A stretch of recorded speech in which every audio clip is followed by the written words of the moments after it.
waiting, and we're live on the internet. This is real. Noah Hello and McBride. welcome. How's life, Noah McBride?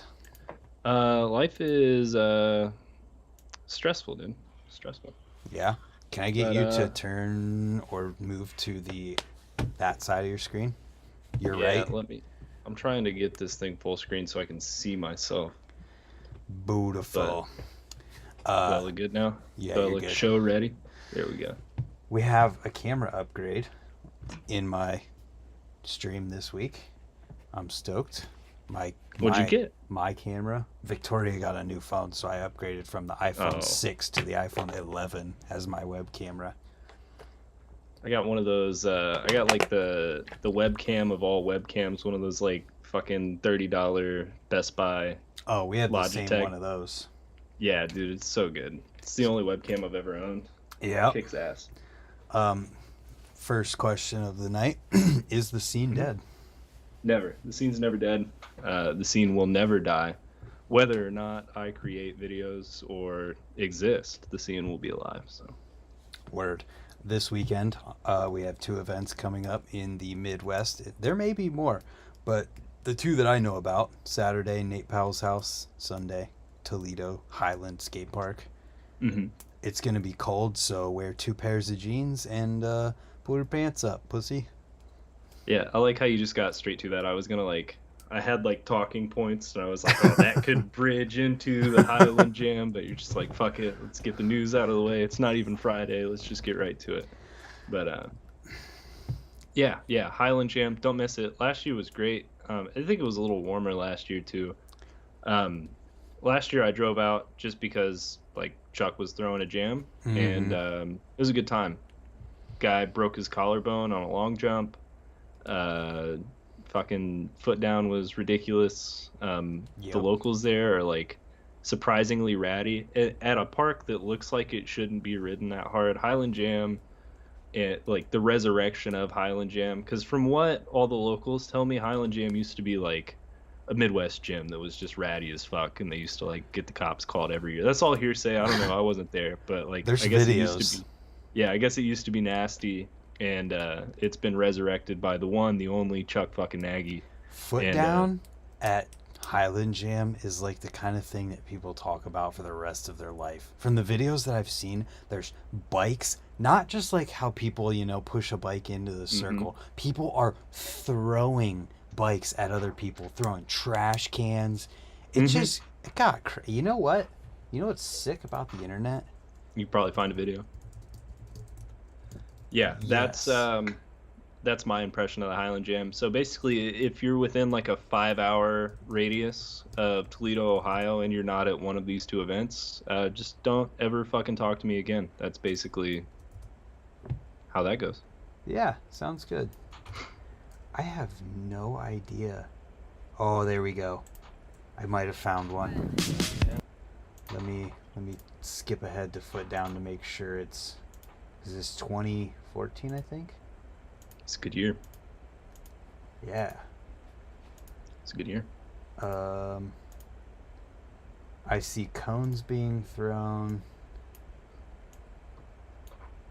See someone standing around swinging a cone, but nothing too crazy. And this camera is definitely the Cloverfield. There we go. Now things are getting crazy.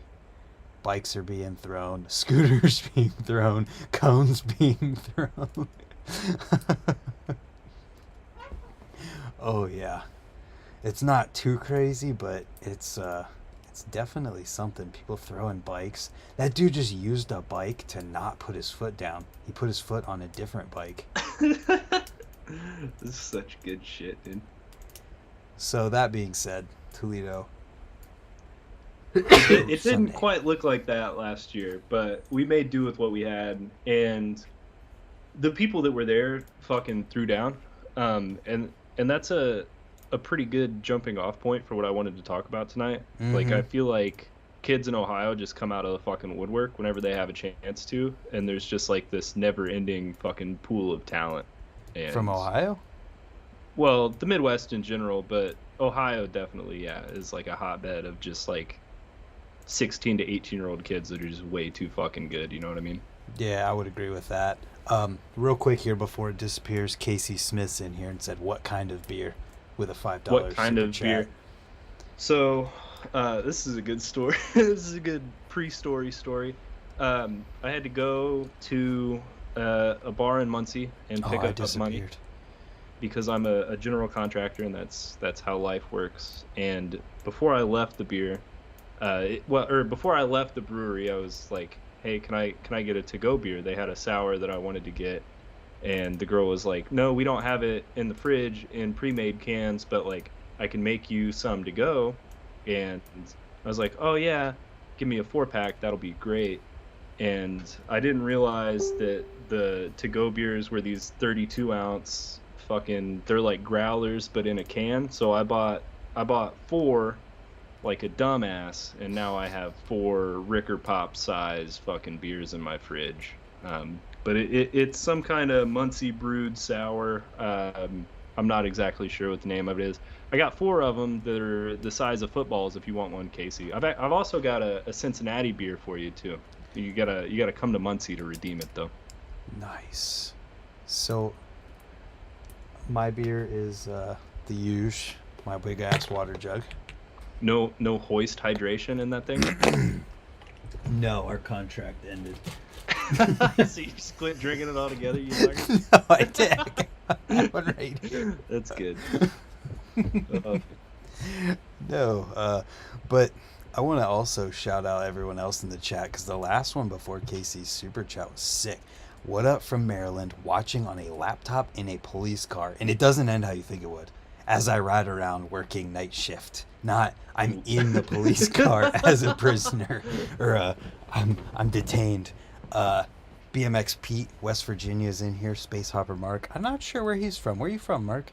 And then Briefcase Taco. So we got Taco Slurpees is gonna show up. Then we got Briefcase Taco. We need some more taco names. I thought there was a third taco. Isn't there a third taco? There might be a third. Someone, if there's not, there should be someone whose name is Third Taco. There's a taco from Indiana who You're that's right. just his You're name right. is Taco. You're But right. it, Old Muncie local. But that one's from NorCal, so we got freaking most of the country represented here. Yeah, dude. We're national now. This is prime time television. Yeah. BMX this evening, primetime television, where Noah Yeah. has literal notes. Yeah, we're about to. I do. They're not as in depth as last time, but I always have notes. This is about to get picked up by Secret Base. Secret Base is picking up BMX. Full on sports coverage for BMX. Finally. Sick. Oh, look, Taco Slurpees on command in the chat. We got Briefcase Taco and Taco Slurpees represented. Sick. So, posers, Travis K. Let's hear, and a Canadian. Nice. Where's everybody else from? Let's hear your first talking point.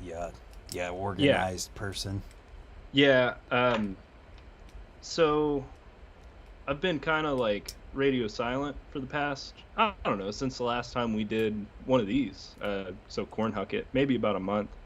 And on that last live stream we did, I had brought up a couple things that I might want to like talk about, but I felt like maybe those kind of topics deserved a little bit more like nuance. I don't know. That's just how my brain works. Yeah. I didn't want to come off as like a shit talker, I guess, even though that's kind of like who I am at my core. I just felt like they maybe deserved more of a measured kind of take. So I kind of put those on the back burner, and along with like kind of just life in general being hectic, I just kind of sidelined those. And then in the process of that happening, Ray's got a new room. That Yo, damn they that did. blackout distribution room, which I think Blackout's the distro behind Kink, right? Kink, Cinema, all right. those brands. I'm gonna pull up pictures of this room since you brought it up. Yeah, I just think it's funny that the Blackout distribution room is behind the Kink room, and they're the distro behind Kink. Like, Oh I think my that's god, I think that's hilarious, right? you And are a genius. That may or may not be on purpose, but it's fucking amazing There's either no way. way that's on purpose, but that It'd is it'd be amazing. so cool if it was though. Um, but I feel like because that room, it didn't open up too long after we got back from Cornhucket. I Yeah, feel like I could be wrong, it but wasn't. I felt like that weekend or that week after that room opened, that like every kid within a fucking hour drive radius was in that room just destroying, right? Oh yeah, So I kind of absolutely. just wanted to like talk over some high points of that kind of like that moment in time because I that's one of those dumb things I'll always remember. Like nobody really thinks of Instagram like that. Like people tend to think of Instagram as just like I go on there and I waste time looking at reels, but I think of Instagram a lot like we think of kind of eras of like when that props came out or this kind of stretch of magazines. Like I remember kind of like periods like that by what was on Instagram, and that couple of weeks really sticks out to me as like a time when there was just a bunch of 18-year-old kids at Ray's just fucking destroying the place. So Yeah, and a couple of older, I mean like Gabe Sharp was in there doing dumb shit, but you can always expect that, right? yeah. But Before you get into specifics, I do want to shout out Paul Rad for building that room, and then a couple of the locals, Anthony and Easton, I think, helped out with that room too. So props where props are due because it is yeah, awesome. It's super fun. Easton might have been the first clip I saw in there, and Easton's I love Easton. He's a nice kid, and I feel like he grinds like a lot. You know what I mean? Like I feel like he just fucking lives and breathes like just grinding for clips. Well, he And literally lives and breathes Rays. He's there yeah, like every single day. I think he was the first clip I saw in that room, and it was him jumping across like the channel. I don't, I'm not a local. I don't know if he was the first one to do it, but he's the first person I saw do it, and that could be attributed to my fucking algorithm, but it was the first one I saw, and that got me excited not just because he did it, but also because I feel like that's fucking big for him. So Yeah, it's definitely a step up. I'm gonna pull up the clip right now if I can find it. Right here. and then the next couple clips I've got, I can DM to you, so You can you've just got tag them me in on them deck. too if you have them up already. Yeah, yeah, yeah. I'll tag you in this one early. So here's the gap. Dude, I can't believe people are threeing that thing. Who threed it? There's a kid named Zach from Akron who did it first, and then somebody else did it in a line. I think it was Anthony. Z Um, Haas or no, he's from Akron, and he's like, he was at the Trail Jam, but he is a random dude who like, I feel like a lot of people in Cleveland or that we'd talk about wouldn't necessarily know exactly who he is, but he absolutely kills it. Um, and while you're typing here, I'm going to shout out the people who responded to our question of where people are from. East Tennessee, Buffalo. Louis Kaminsky, I think, is Louis K. Louis K, one of my favorite people on the planet. FEMA Region 2. Jeff Meads in New Jersey. Goaf. Hector N called out Goaf as soon as Jeff Mead got in here. uh, try. It was Zach. Marty. That Zach kid with blonde hair. Blue frame, I think he's got right now. Uh, it's hard to judge by the videos for those that have never been to Rays, but what size are those ramps in the new room? Okay, so let me pull it up here real quick again so that we can give you guys a who we talking about from Akron. I already said it. YouTube catch up. so if Freaking you remember lag. that old kicker with the sub wall on it, that kicker was probably about like mid thigh. I'd say a good like 3 foot tall kicker. So I would assume it's a little taller than that. It's let me look here. I'm gonna look. The last one shows that angle. Yeah, the wedge is a tiny bit like it's taller than the previous. Actually, wait a minute. The wedge came in. I can't remember what it used to look like. Oh no. There's pictures of construction here. who was in my vlog. Yes, he's a baller. Dude, he's so good. Yeah, they redid that whole platform. Hmm. But I'm trying to think. It blows my mind that all that room was back there, honestly. Well, there's more. There's like a little bit further past the back wall even, but they don't have that. It's crazy. But so this A-frame I think is probably like 2-ish feet tall, maybe a tiny bit more. The Um, A-frame with the 2 by wall beside it. yeah. Okay. Then the vert wall is a straight up vert wall. It is gnarly and it's steep and it's quick and it's fun. Yeah, I haven't been able to ride this place yet because I still live 5 hours away for the time being. But Yeah.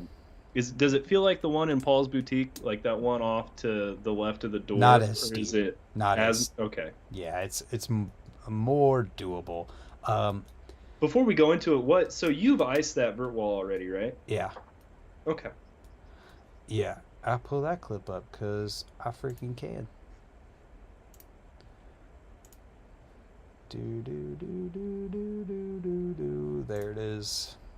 Maybe that'll give a little perspective on size because I jumped that pyramid to flat.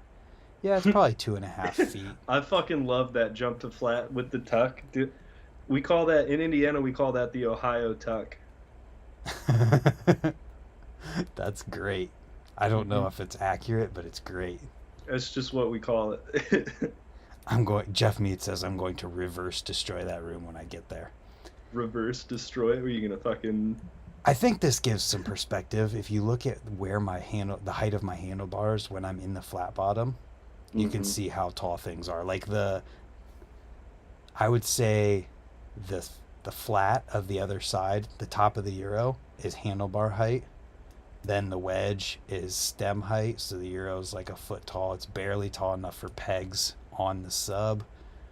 Uh, yeah, I hope that gives enough perspective.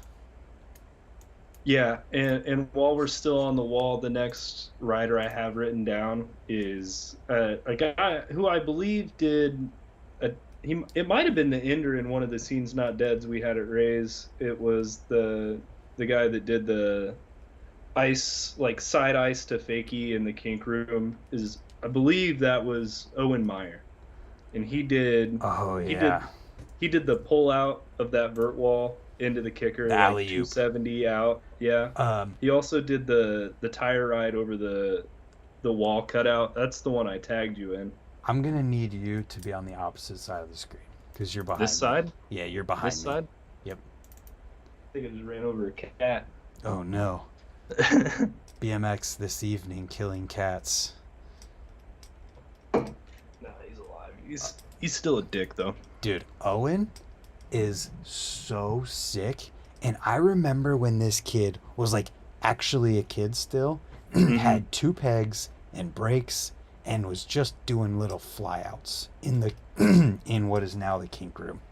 He like undercover kills it. I've only really been around him a handful of times, but he's always like, at least when he's around me, super quiet, and then just fucking destroys, and then Yeah, that's it. he's incredible. He's seriously incredible. And do you have the pop out to Smith on your list? The pop out to Smith from David Osterhaus.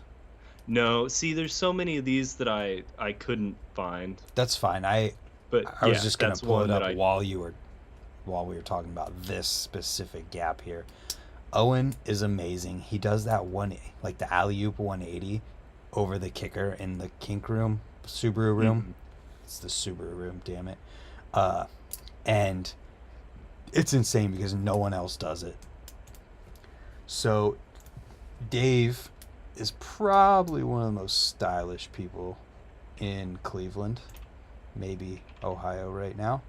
I have no idea which video this is in, but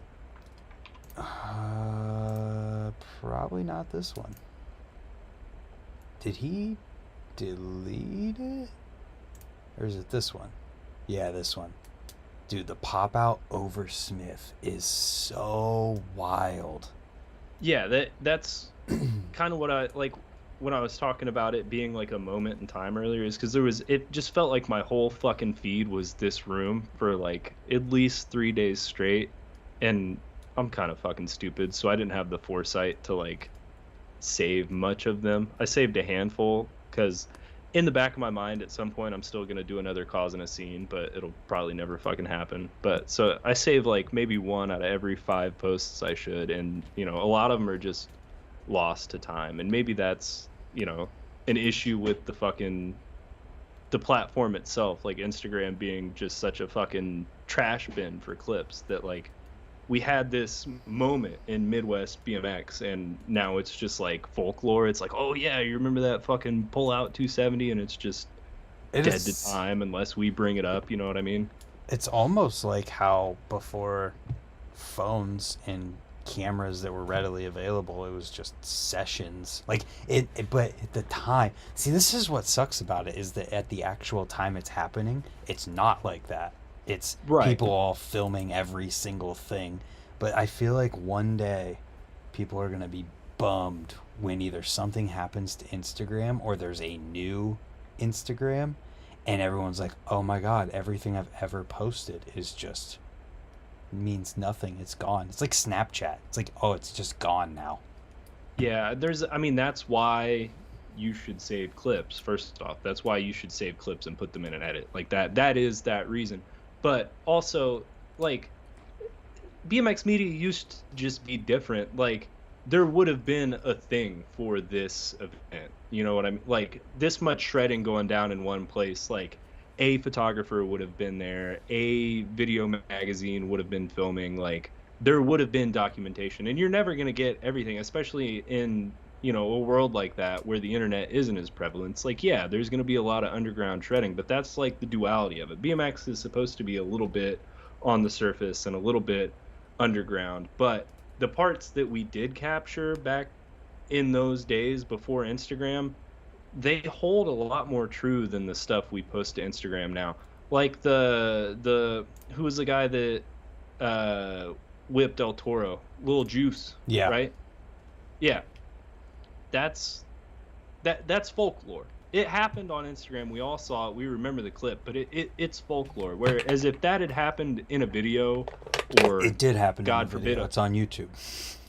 yeah, well, but I thought he posted it straight to Instagram. I could be wrong, but I'm I almost mean, positive. it may have went there, but there's a video with like over 1 million, maybe 2 million views on YouTube of like the lead up and all the crap with like the security golf cart thing. All right, maybe a bad example, but still, like It's still the no. I in hear. the I'll pre. replace it real quick. The double bar that Adrian Brothers kid did down El Yeah, Toro. yeah, That is perfect. the example. Right. Whereas if that had been in like some mixtape that went up on the come up in 2007, you know what I mean? That'd be a mixtape we'd be watching once a month. You know what I mean?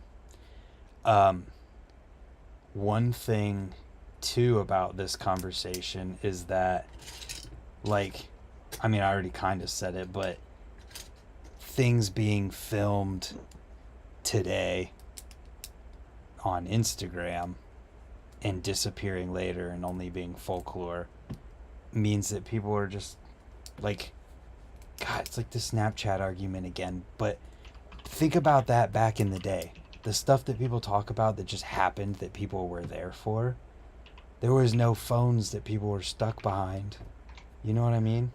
Yeah, that's I don't know if I've talked about this on here or not, but that's part of the reason why I don't film everything is because sometimes it's for the underground, or why I'll do things whether somebody's ready to film or not, Yeah, you're a because bastard for that. if you film it, great, but also if you don't, like, you gotta have both. I feel like you gotta have sessions that are just for the homies, that are just for the folklore, and sessions that not necessarily are for the camera, but belong on the camera. I feel like there's a duality there. And then you're me and you just film every waking moment of your entire BMX life so that 20 years from now there's no such thing as folklore. You're like, oh, I can go back to this exact moment in time when this happened. Well, and that's part of the duality for me is because I don't ride every session with you, but every session I have rode with you is documented, you know what I mean? So, Mm-hmm.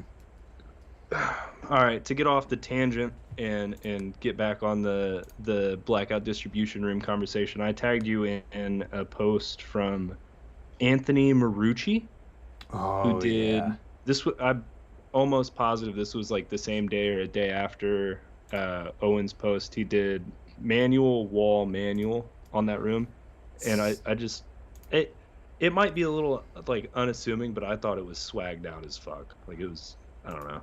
I see. I don't see your tag, but I know who you're talking about, and I Yes. know which clip you're talking about already. So He I'll just also did find it.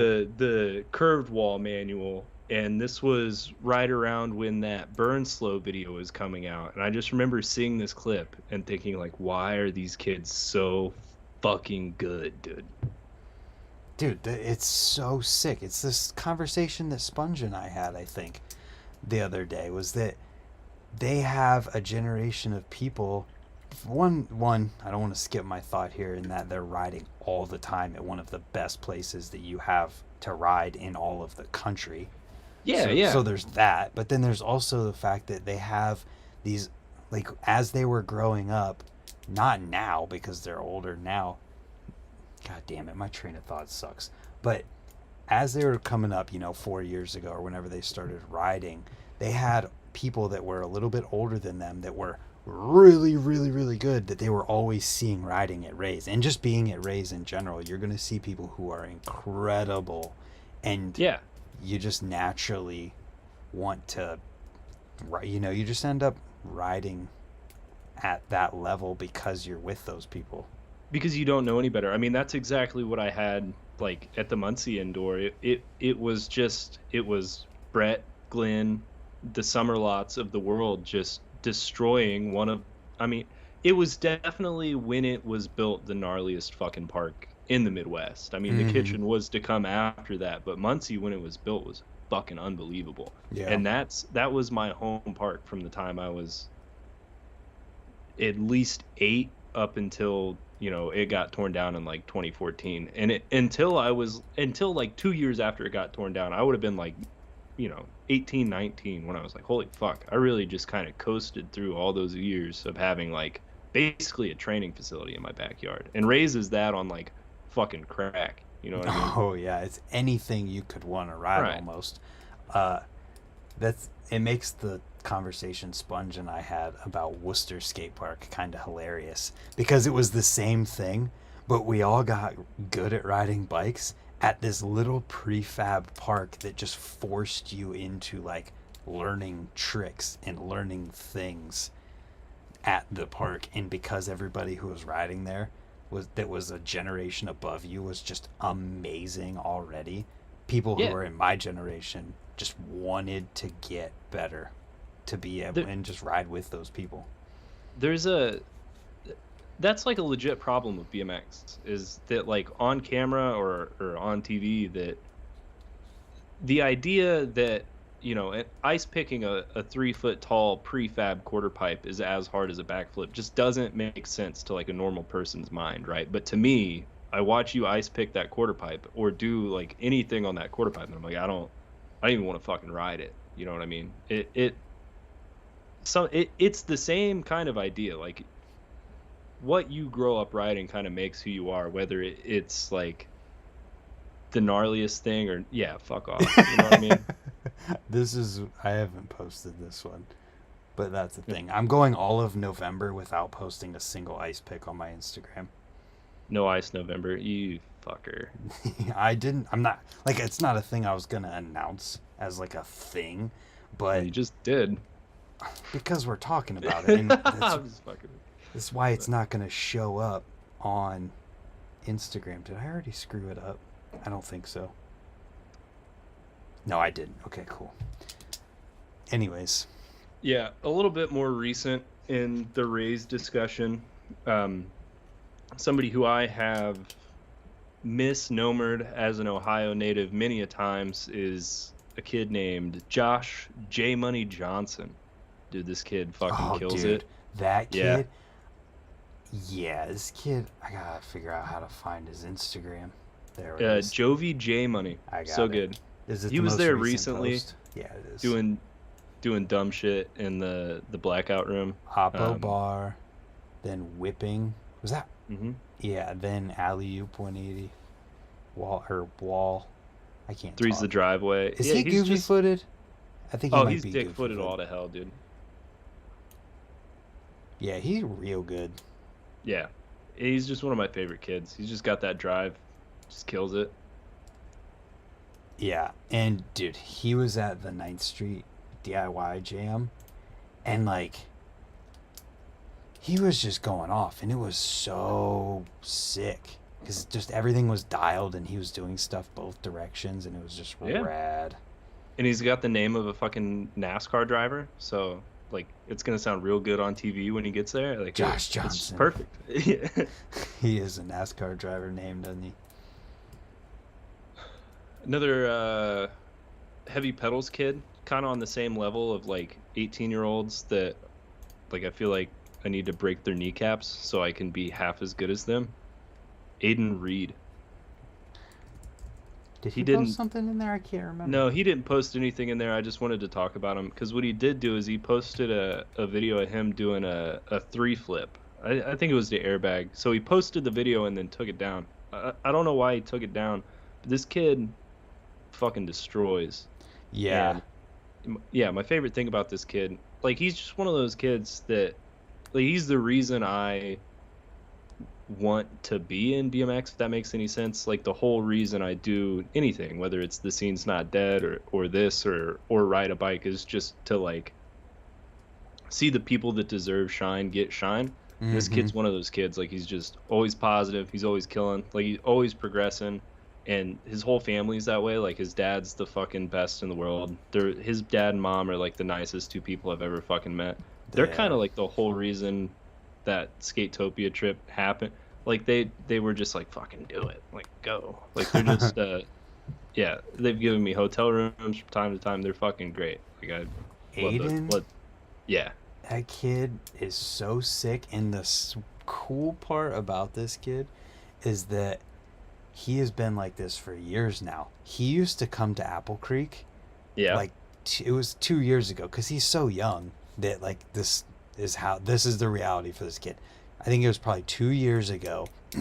He was riding Apple Creek and he was jumping main, uphill, downhill, all of that stuff, and he was trying to jump big righty, and he legit was not heavy enough to make it through, where he would land and pedal after every jump, and there was just a point where he couldn't keep enough speed because he wasn't heavy enough to keep going. And this is how young he is and how small he was, but he was sending it.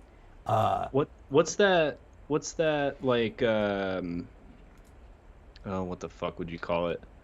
That like slope style event where they got the dirt jumps, like TRA. the TRA.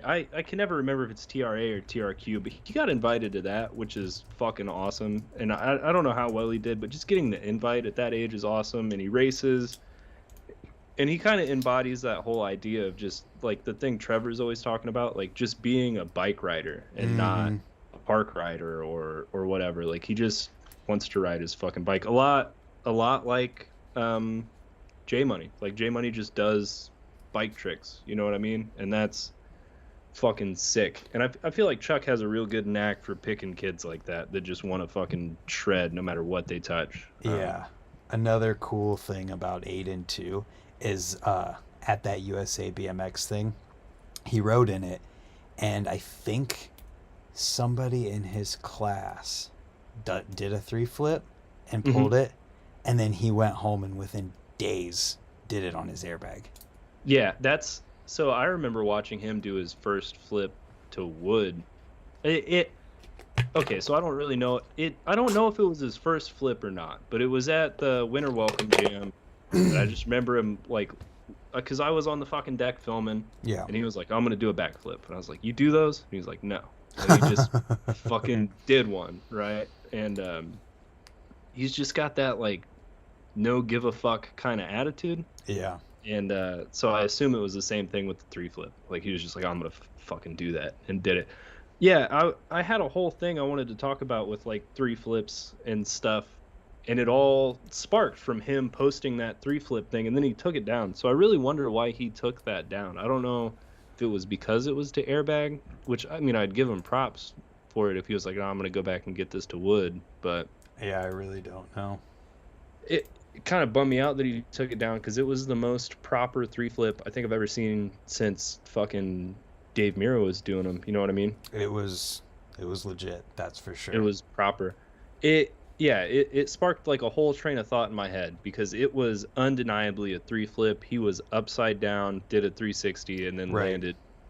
And he's been riding the brew house a lot, and every time Nick Bruce does a three flip / cork 7, he'll say that in his bio because he just doesn't fucking care about like the trick name dispute. He'll just say like cork 7 / three flip, like pick Yeah. whichever one you want.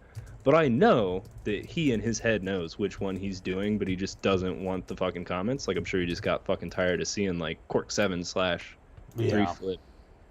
And I don't really understand where that argument comes from. Like it's not hard to fucking tell the difference between a 7 that's corked and a 360 flip. Did you go upside down? Yes, three flip. Fucking easy to do. Not easy to do, but easy to tell the difference. It's the same with flares and dipped fives. Oh, If you're don't even upside down or not upside down, easy. I used to. Chris Kyle's a fucking madman, but that The was wall, always like, the curve wall ride to 360. yeah. It Well, was not even dipped. though. Yeah. Like the street stuff he was doing, where he'd be like, "Oh, I did a street flare today," and that I had to unfollow him for a minute because it pissed me off so fucking much. It's not a fucking flare, damn it. Listen, if enough people will claim that it's a flare, then let him have it. That's fine, but not if it's been long Like this is kind of a segue, but that's how I feel about the cash roll thing. Like cash rolls now, when you see somebody do one on a broadcast, It's like it's not the same. it's not a cash roll. They never How do go you upside define down. it? So when you see people do them, it's usually Chris Doyle commentating, which Chris Doyle is an amazing fucking broadcast commentator, and he's always like cork 7 cash roll thing. Like he does the same thing Nick does. Like I don't even want to try and get into the argument, but Mhm. in the exact same way, like it's real fucking easy to tell. Did he go upside down? Yes, it's a cash roll. A cash roll. I'm from Indiana. This is like an integral trick to Indiana BMX history Because Brett, after Dares did the first one, Brett fucking owned that trick for perfected it. years. Like Brett was the first and possibly the last person to do a real fucking cash roll. No, there's people doing real ones right now. There are, I know. But a cash roll is a 180, a backflip to another 180. Yep. There's no fucking front flip involved. Don't fucking get me started on the front flip 360. There's no fucking It's not a flip front flip. involved. I hear, There's- and I'm not saying this for any reasons to call anybody out, but Scotty calls it a front flip variation, and it's just not a front flip variation. it's not fucking rocket science. And You're offended. I am, dude. This has been driving me nuts for a long fucking time, all right? Like, Ellie Chu posted, God bless her heart, Ellie Chu fucking shreds, dude. She kicks ass. She's been riding Nitro games. She's been killing it. She posted a clip to Foam, and she said, like, did a cash roll. And it was clearly a front flip 360. Like, not even like a discrepancy in, like, she fucking leaned forward, right? Yeah. And here's the thing. The reason people think that it's a fucking front flip, right, is because when you're coming around, not when we are coming around, because I'm never going to fucking do one. I don't know about you, but, like, when a person doing a cash roll is coming around, after you do the last 180, you're rotating forwards. And the reason is because a rotation, a flip, is relative to the direction you are traveling, not your body, okay? Wait a minute. So if I take off facing forwards, right, and I pull back, I'm rotating this way. But if I'm facing backwards and I pull back, I'm rotating this way, I have something for this. i.e. front flip. But I If don't- you pull back, it's still a backflip. Where the hell did it go? I have a freaking finger bike sitting here somewhere. We can That's really perfect. break this down, but I don't know where it went. I But if had you it don't, in my computer, but it's not there anymore, so I don't know where it went. where's Casey Smith when you need him? Okay, we're just gonna use a phone. So we're going at the ramp. We're in the air. We're 180ing. Boom. Now we're back flipping. Boom. Now we're 180ing again. Or we could just play a clip.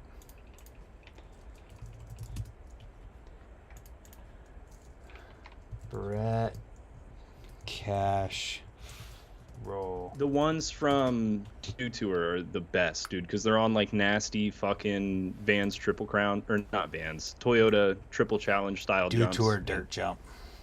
Yeah, yeah, yeah. Listen, Rockwell, this ain't no sponsored stream. Okay, here's Brett. Ooh, can I slow it down? I think I can do that. That's quality. This is literally in 240p. The good days. Okay, 450 I'm glad I finally got to bar. get this off my fucking chest, dude. I've been pissed off about the fucking Boom, cash roll 180, discrepancy forever. backflip, finishes the backflip, does a 180.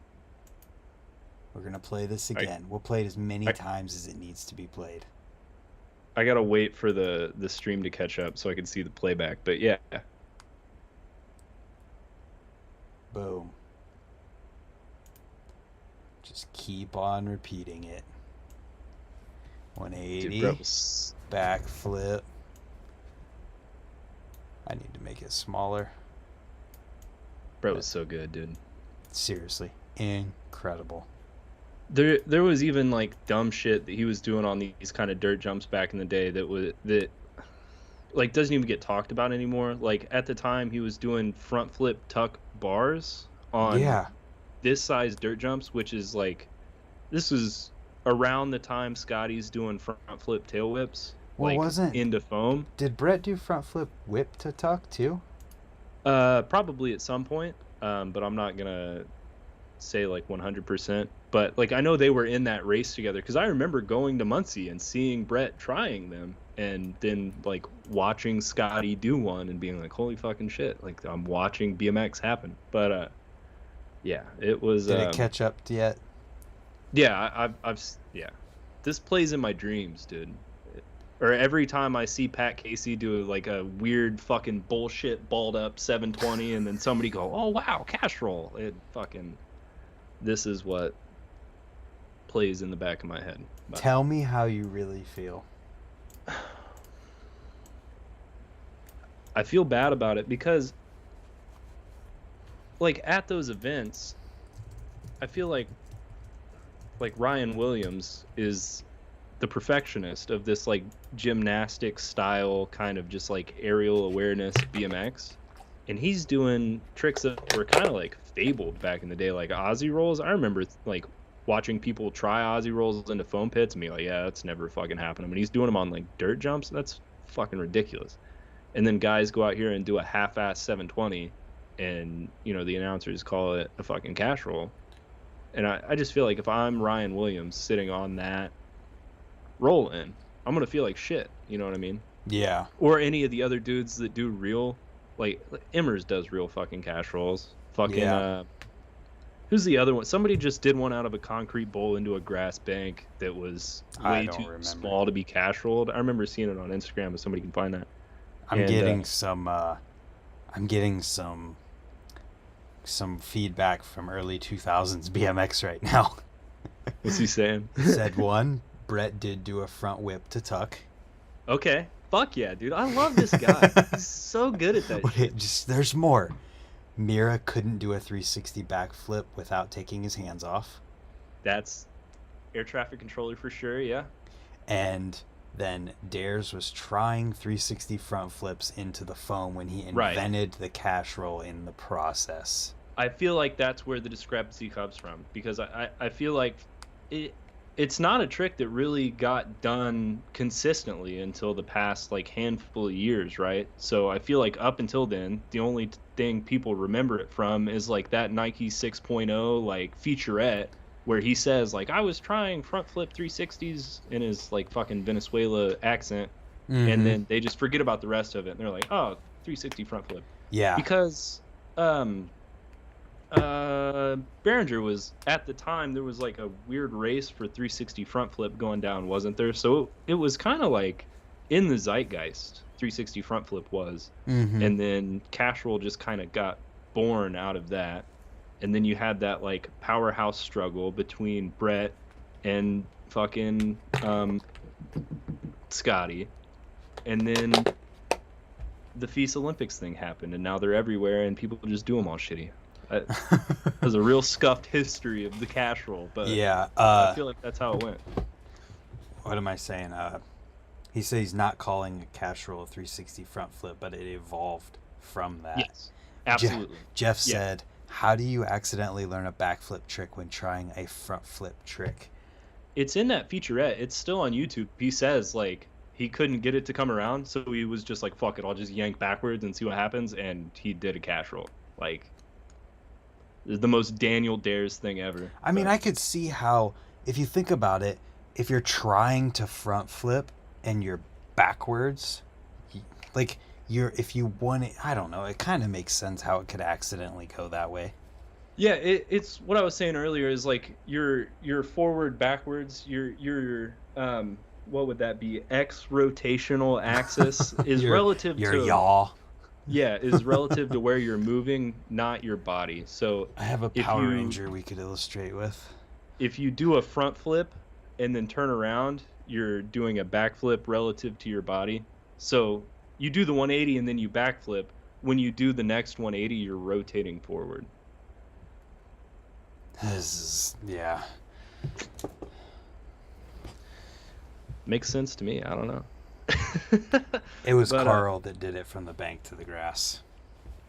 Carl, was it? Yeah. Immers, let me Was that recent? He did that with one fucking eye? Dude, Carl is incredible. Gosh darn it. There went. That's nuts, dude. Carl just, it's amazing. I don't know where it's at. Did it happen or get posted a while ago? I feel like it was like last week.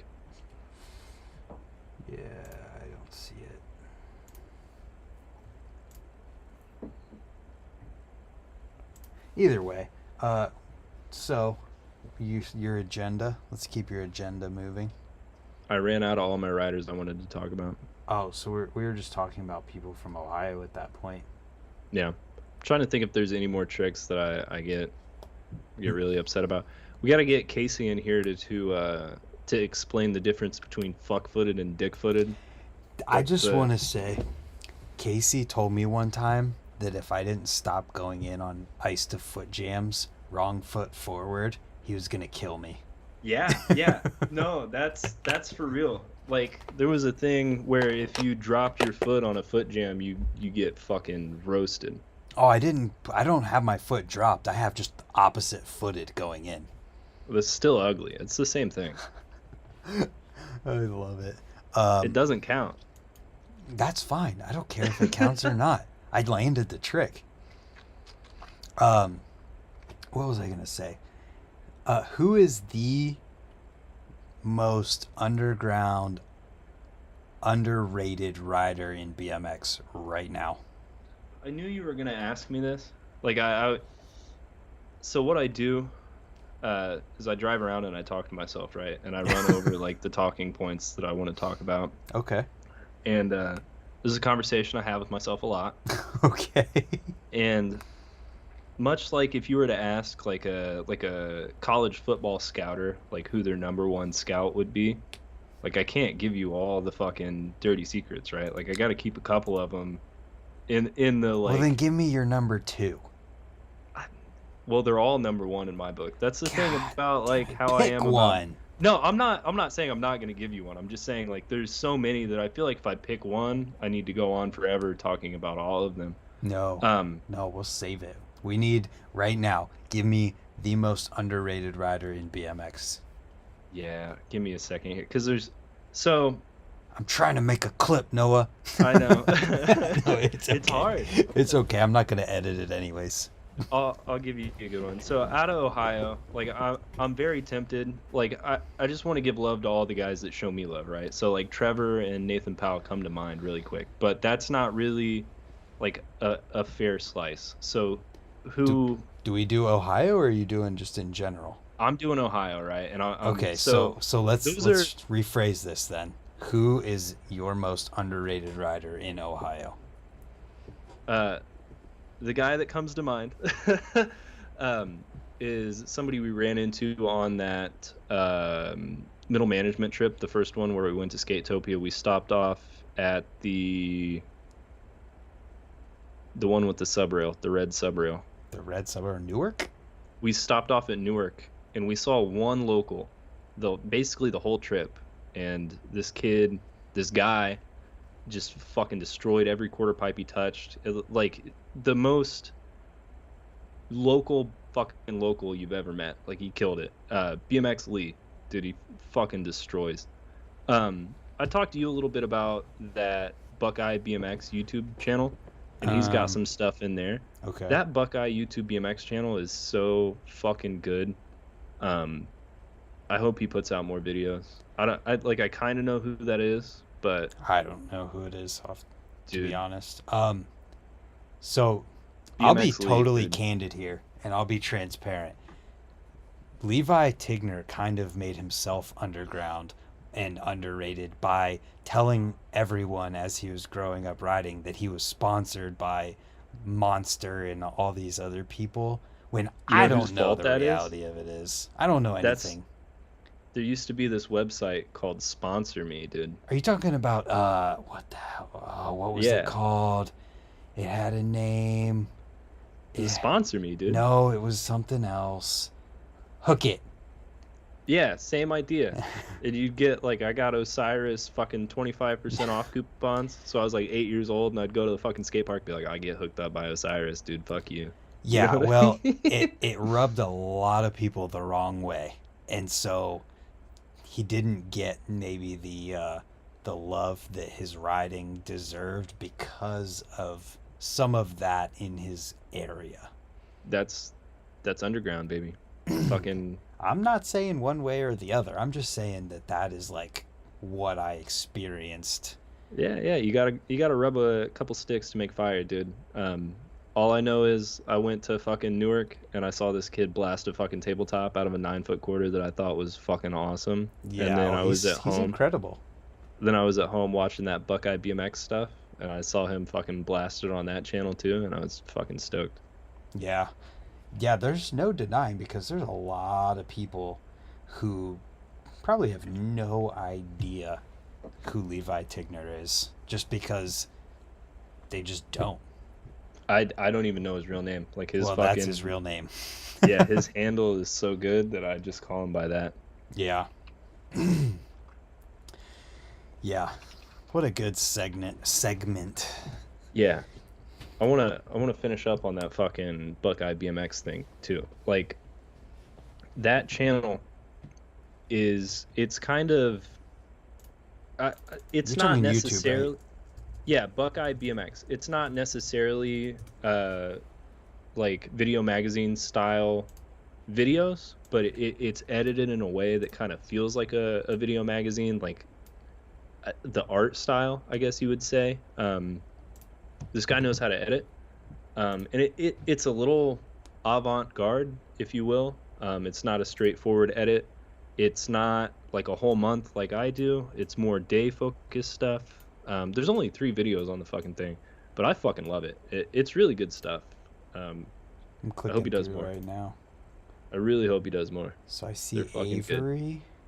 I Yeah, see dude. another Oh, the dude I cast of don't fucking know. riders in this thing. BMX Lee, fucking Fabio's butt cheek, uh, Ray fucking Ray Fairclough. Fairclay's in this. No Fucking one. Okay, we need to set the record straight on Ray because no one knows how to say his last name right.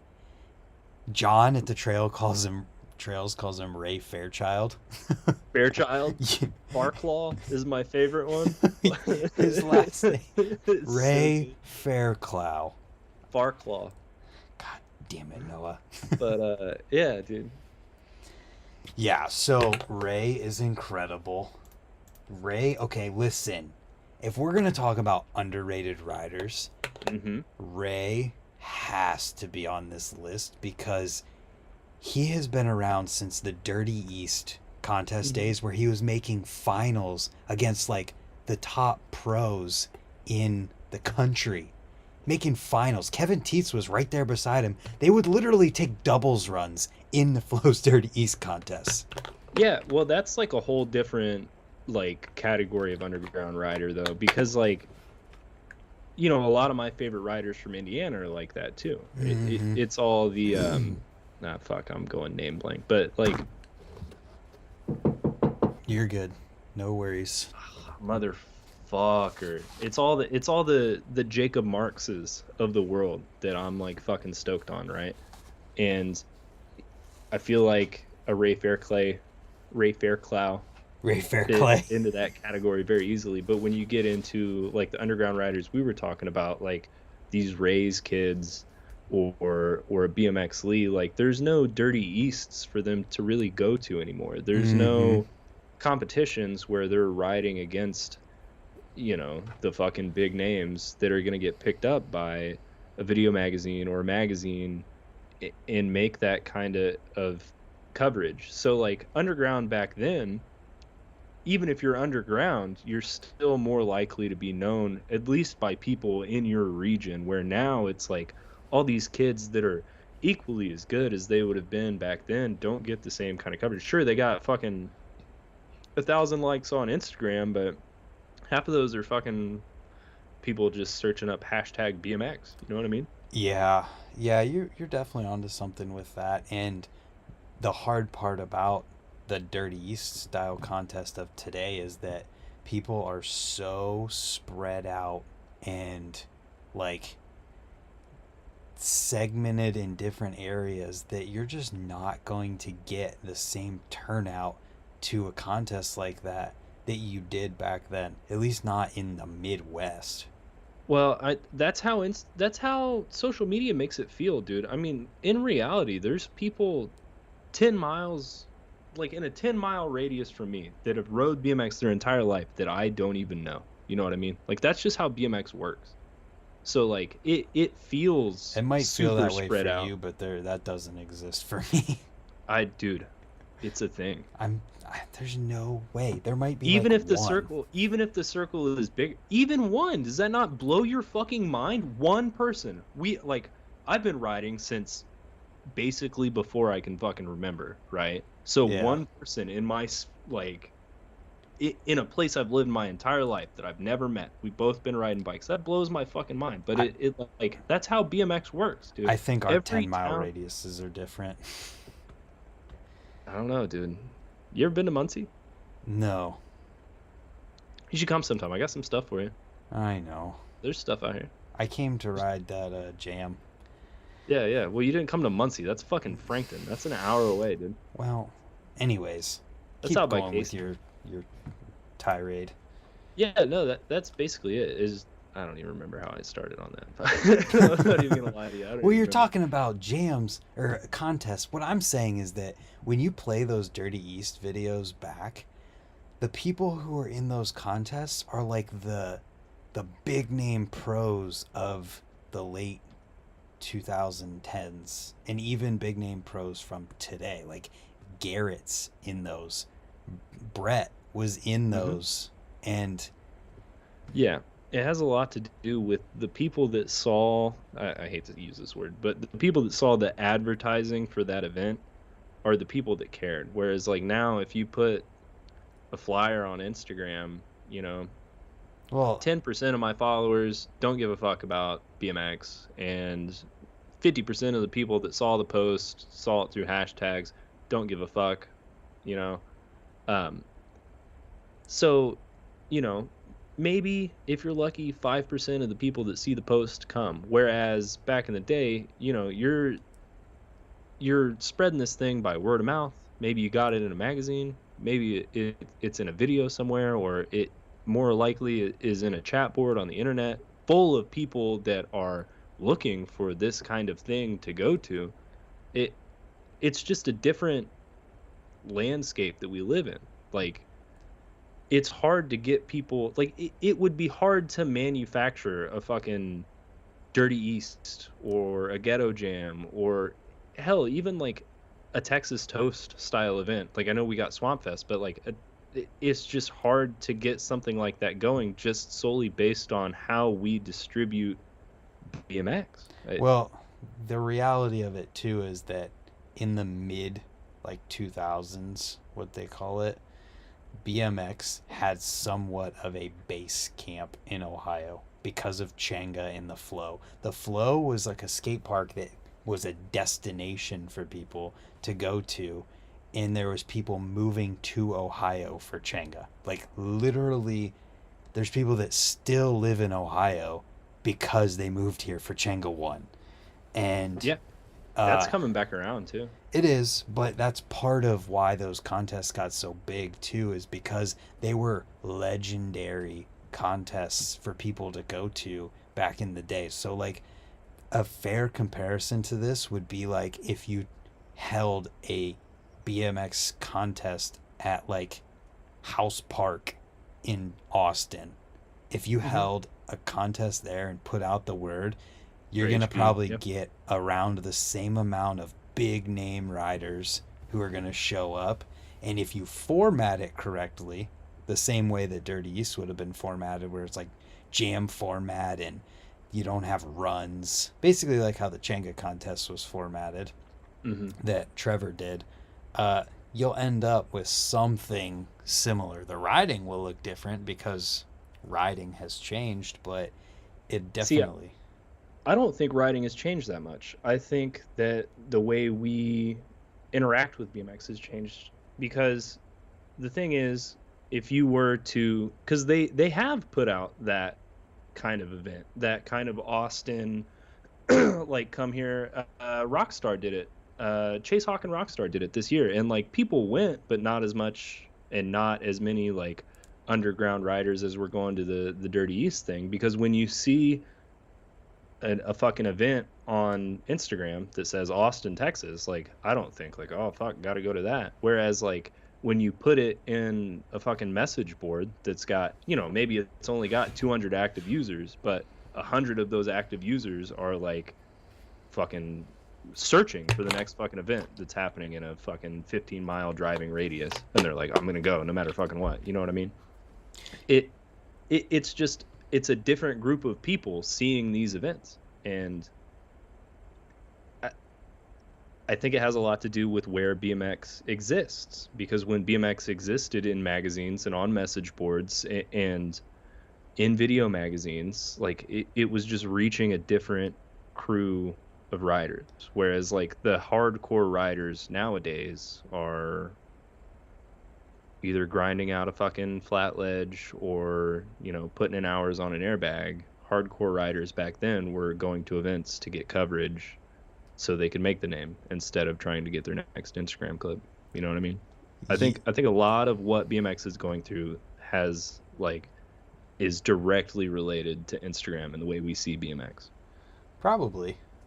When I said riding has changed, I just meant that the most common riding style See, has I don't even changed.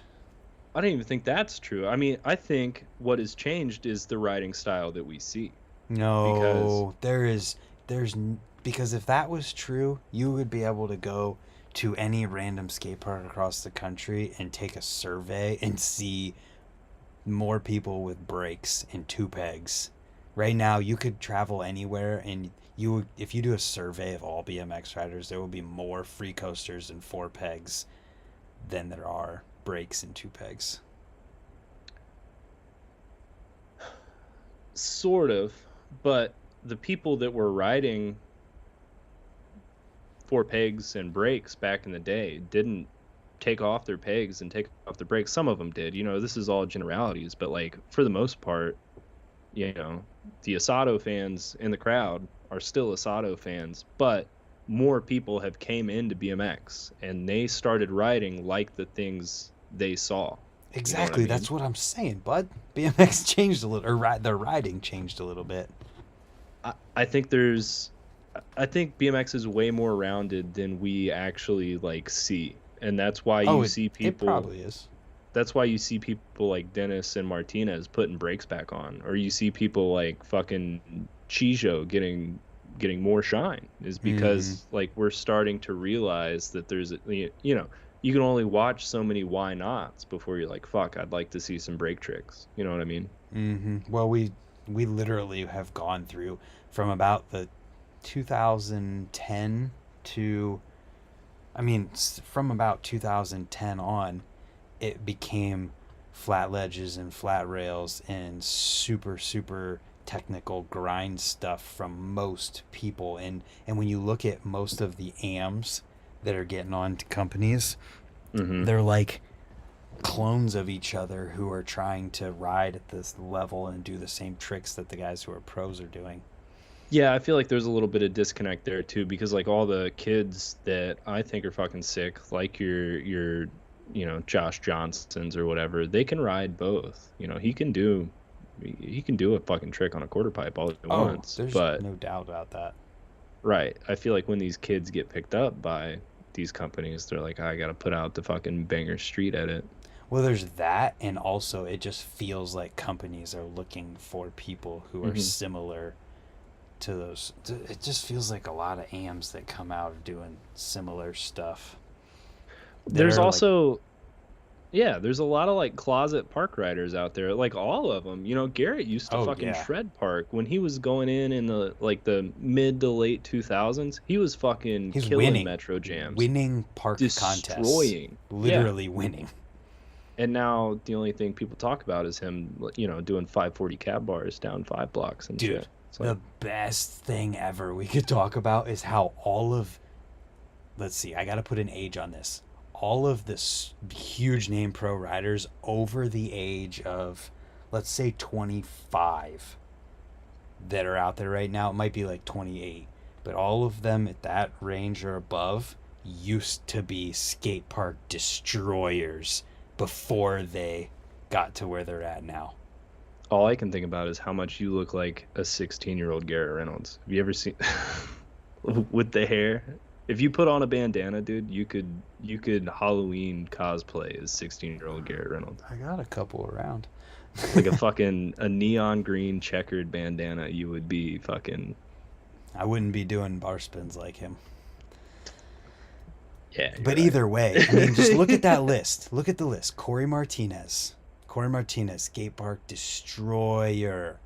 Nathan Williams, skate park destroyer. Trey Dude, Jones, Nathan skate used to park. be nasty on a skate park. Dude, seriously, Chase Dehart, skate park destroyer. Who else is there? There's so many. Uh, D-Hart still kills a park though. oh yeah, they all still, no, that's the thing. They all still do, but Mhm. they transitioned with BMX, and so we don't see it as much, but now you're seeing it more, like with Dennis putting brakes back on, Corey Martinez putting brakes back on. Uh but there's so many more. There's a whole list of these people. Zach Gerber. Zach Gerber was a skate. He's still a skate park monster, but you don't see it as much. See, Gerber, I never like. I know he is, but Gerber's one of the like.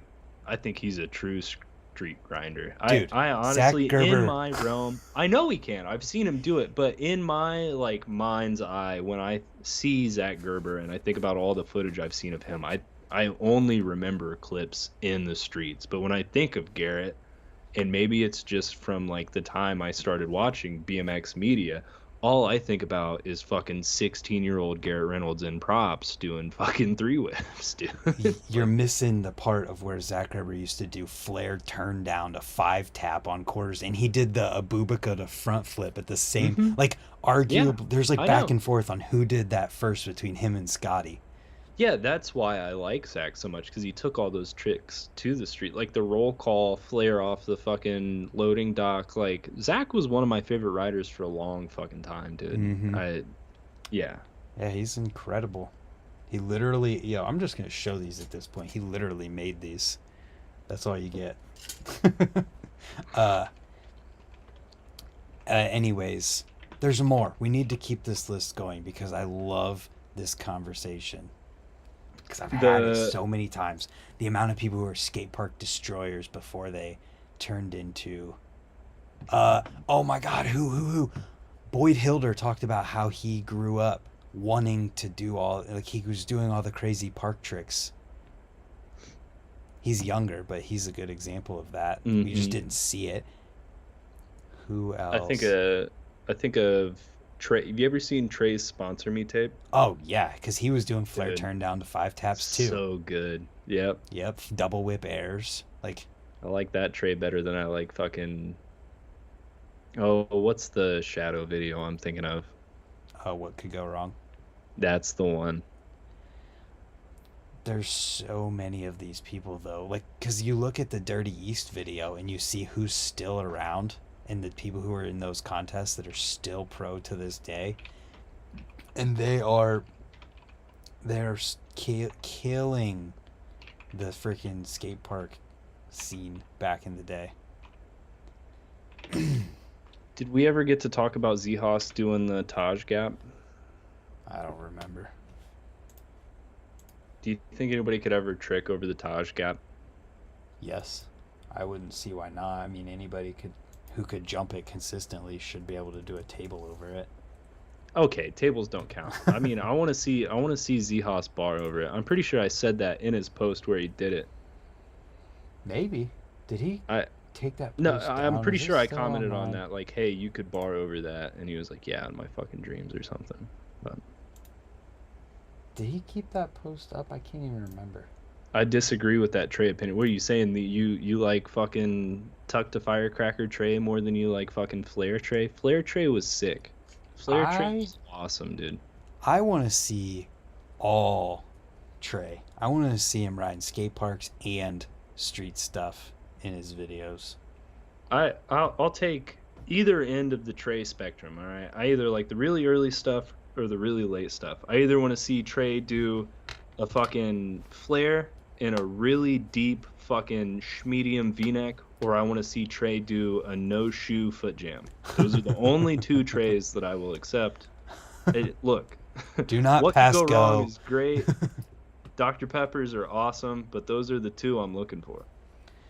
What I like about Trey is just that he does whatever he wants to.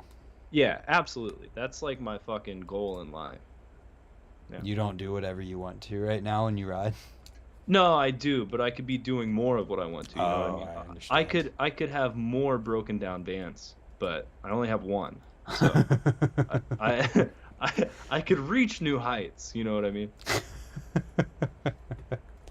You're becoming a mechanic. You're gonna have a shop before it's over. Fucking see these fucking dirty gobs. Yep. But yeah, I couldn't be a mechanic. I don't know what the fuck I'm doing. That is funny. Yeah. Who else? I love these conversations. Who else? We need Jeff Mead for this one. This is a lot like the conversation we had at Woodward. What's the conversation? Is Jeff The Mead conver- even still in here?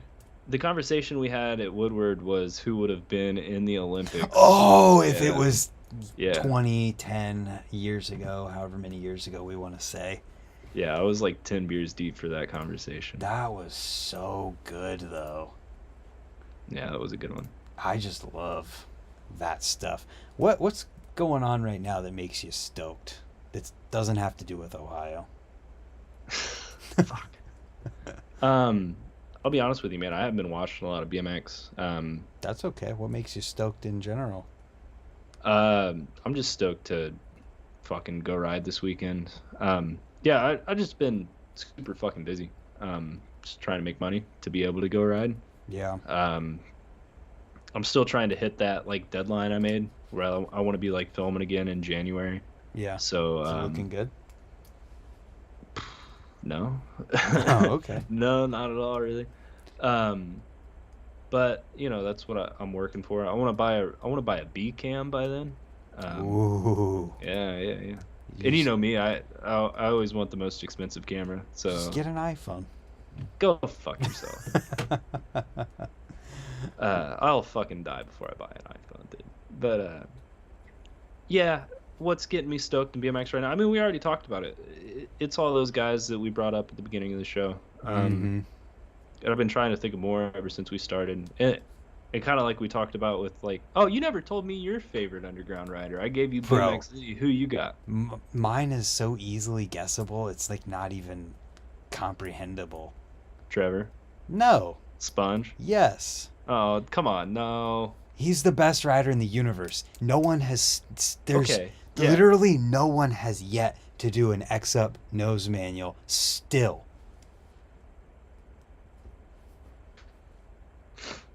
I'll get back to you on that one. did But somebody do it?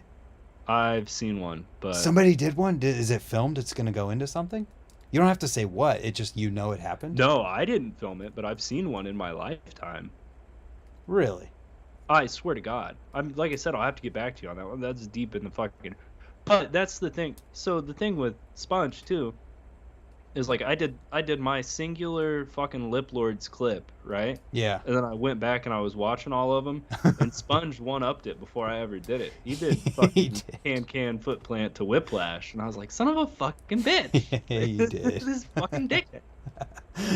Oh, it's my favorite thing is just the fact that, like, dude, the amount of times that I have had a conversation with him and a trick comes up and it's like the craziest thing you've heard of. And he's like, oh, yeah, I did that like in 2006. And I'm like, what is going Yeah. on?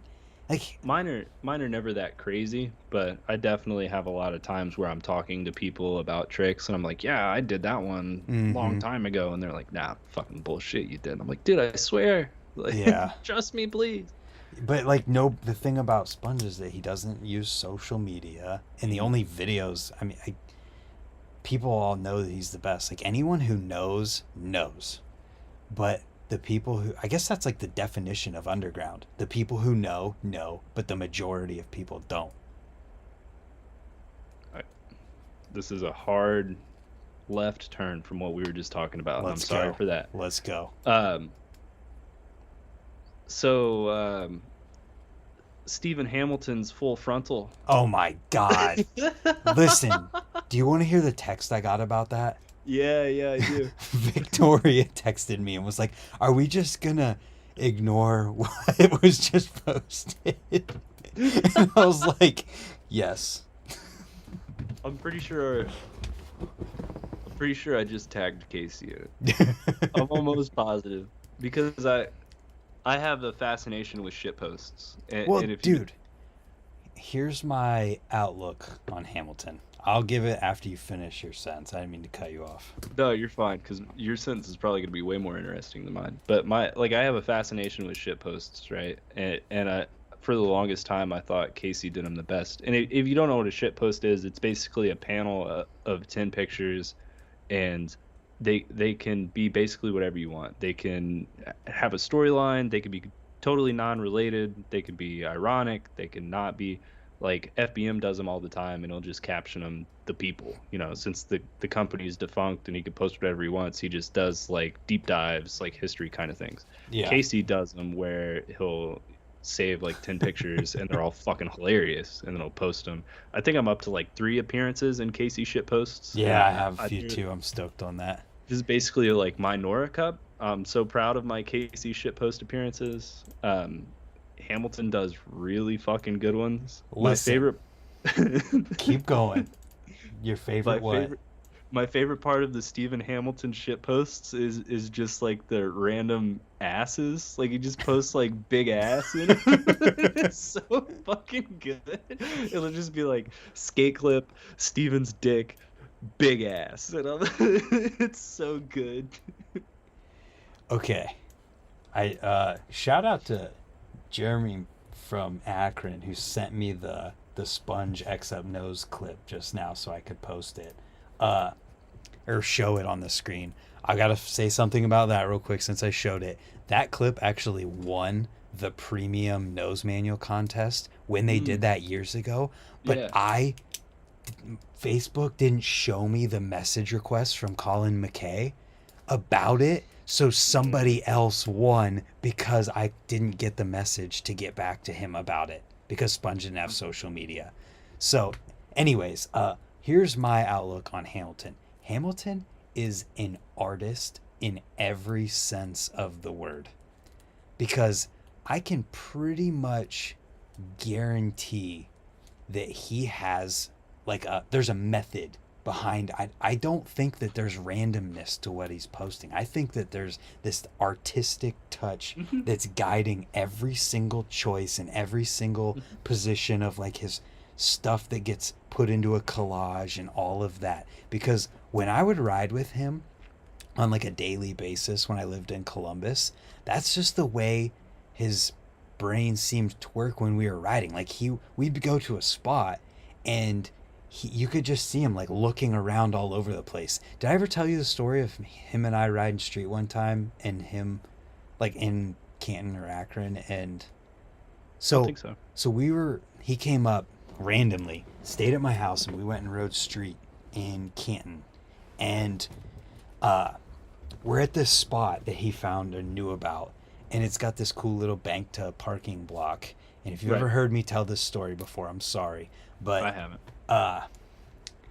so I'm just riding this bank to parking block, having a good time, and Hamilton just disappears. I'm like, where did he go? Like, what is happening right now? And like, he disappeared, but his bike was still sitting there, because he takes a bike and a skateboard to everywhere because he likes Right. to skate and ride.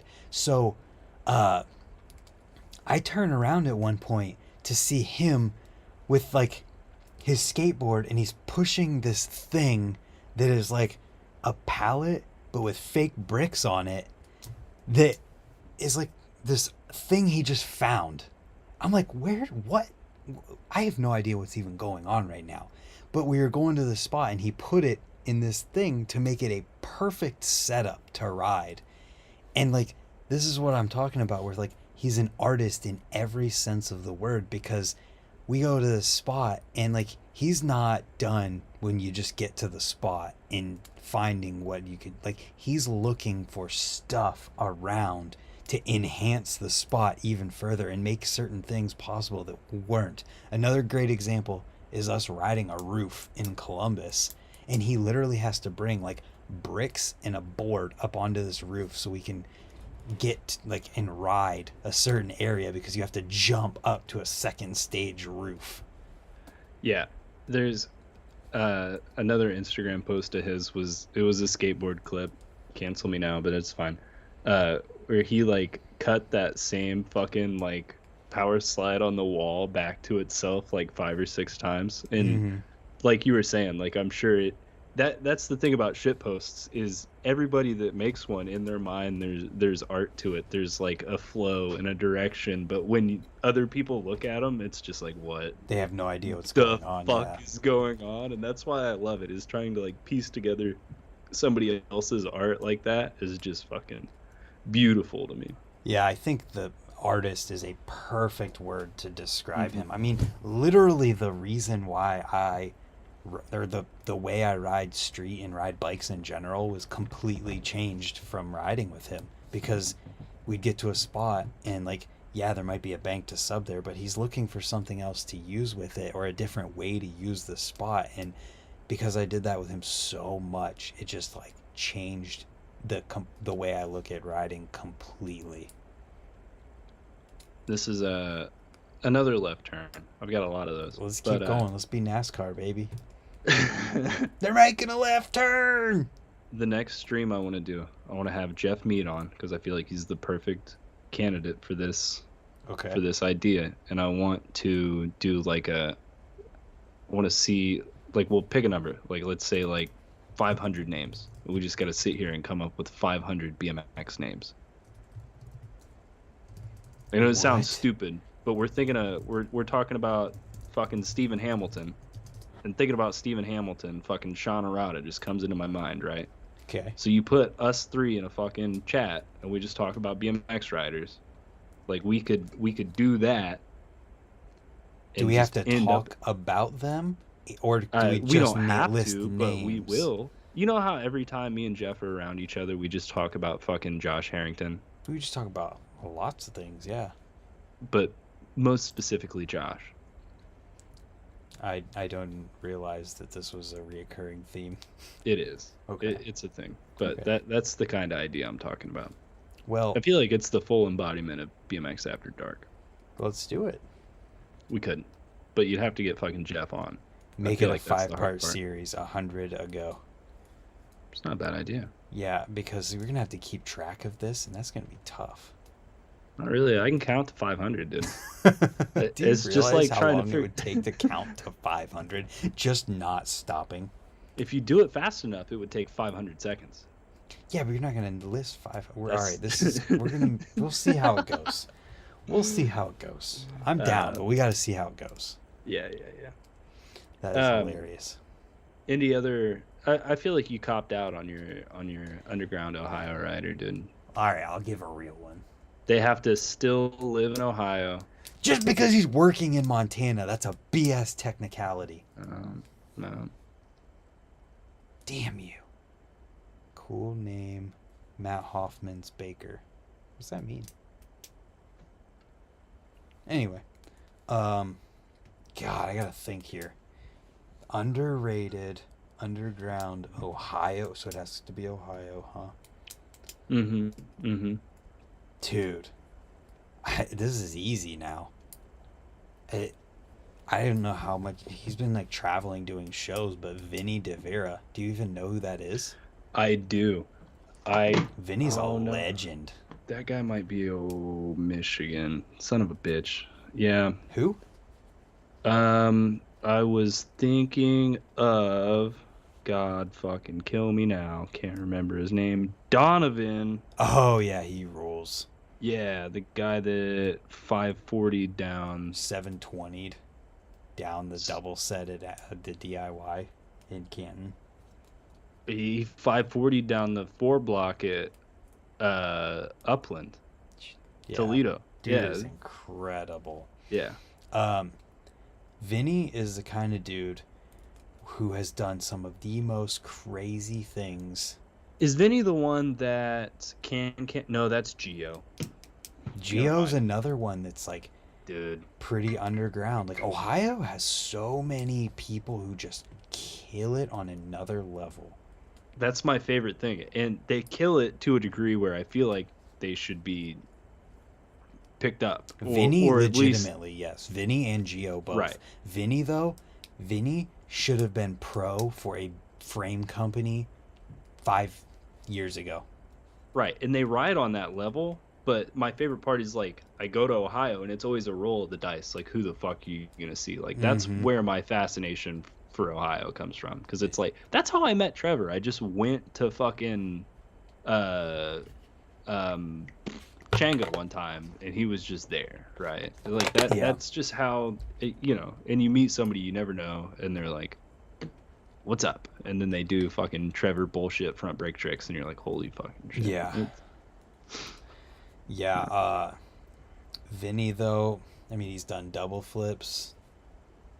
He just goes higher at Akron Skate Park than anyone should ever go. That skate park is. I haven't seen that skate park since I was like. Last time I saw that skate park, I was probably 14. It was probably when I. Where's the region? Oh, I'm riding that plate. Never mind. But yeah, I haven't seen that skate park since I was like racing. So 2013. And I just remember that spine being fucking ungodly big. Dude, it's 8 feet tall. Mm-hmm. It's a double coping 8-foot spine, and he 360'd it. Like, it doesn't make any sense. I don't know if I'll jump it even. And dude, the first time I ever went to Akron Park, I didn't know that it was a spine. Tried to ice pick it, fell over the other side. Well, at least it's fucking got a radius. Isn't one side way steeper than the other? I feel like I remember that. I don't know for sure. I feel like one side's way fucking steeper than the other. I'm just flipping through Vinny I'm watching clips because I do remember that Akron flyout being fucking sick. what's so crazy too about Vinny and what you see posted here is that it's just some of it. Like, Vinny has done so many crazy things that people will only ever talk about. BMX has got to be that way sometimes, dude. Oh, there's definitely... It's got to be. There's definitely it. I just wish, for the sake of Vinny, that he could have, like, had a Jordan Hango situation happen Mm-hmm. because, man, he deserved it too. He just puts so much work into riding and he Mm-hmm. loves it and just such a good person. Like, he just gets happy when he sees you. And I love that. I mean, this carve over, or not necessarily carve, but glide over the spine that he does in the clip that's going to play when I'm saying this for you.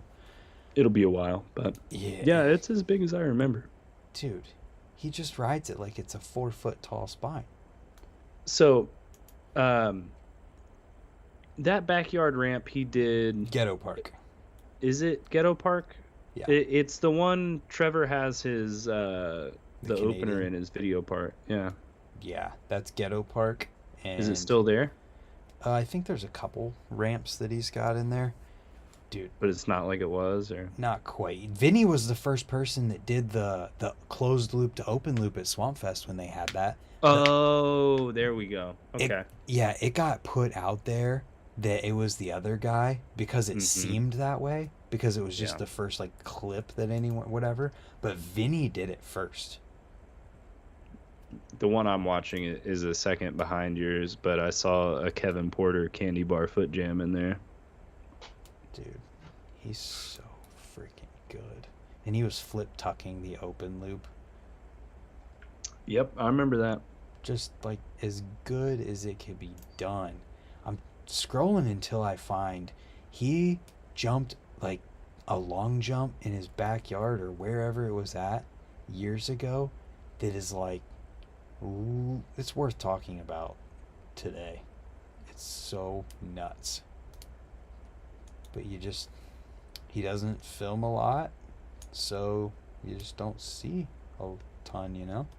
You think we'll ever be able to do a live stream without talking about fucking Swamp Fest? Yeah. One of these days? It just might not be until November of next year. Yeah. Are you Well, going? oh yeah, always. Good. I'm Yeah. I'm just keeping clicking through these Vinny videos because we need to find that. Kind of getting that vibe from the park contest. Everyone is essentially rushing to pull the same run, give or take. I blame the format of judging on the way that park contests are and any complaints that people have about the style of riding that happens in them. It's not blaming judges, but the format of judging. I so I think it has more to do with, hey, yes, the format of judging, but like, so the thing, like, where my mind goes automatically is like Feist versus X Games, right? And like Feist has 8 tail whip gods. Like that's all Mm-hmm. you're there to do is X amount of tail whips, right? Yeah. Basically. I mean, I know I'm distilling it, but that's basically the point. And then X Games has 8 dudes, and 7 of them are people that I want to see ride. You know, they're the Dennis Andersons, they're the fucking Declan Brooks, the Daniel Sandovals, the Kevin Perrazas. They're people that are going to put together a park run that the core wants to see. Like Yeah. Declan Brooks did a fucking downside foot plant on that fucking pole at the last X Games. That was my favorite part of the whole fucking X Games. No shit. Yeah. And then the other person that makes up the 8 is fucking Logan Martin, and he wins because he did X amount of fucking tail whips. You know what I mean? Mm-hmm. So I don't know that it's necessary. Like, in a way, yes, it is the judging because he still won. But I think it also has a lot to do with how you get into these events also, because Mm-hmm. the invitation definitely doesn't work. But then also in a place where you have to qualify like feasts, I feel like that's where it kind of comes down to the judging too, like you were saying, because you just get judged on how many tail whips you do. But then there's also events like the Vans thing where, you know, Larry Edgar or a Jason Watts excel, and Well, I'm not or the Waffle saying Cup.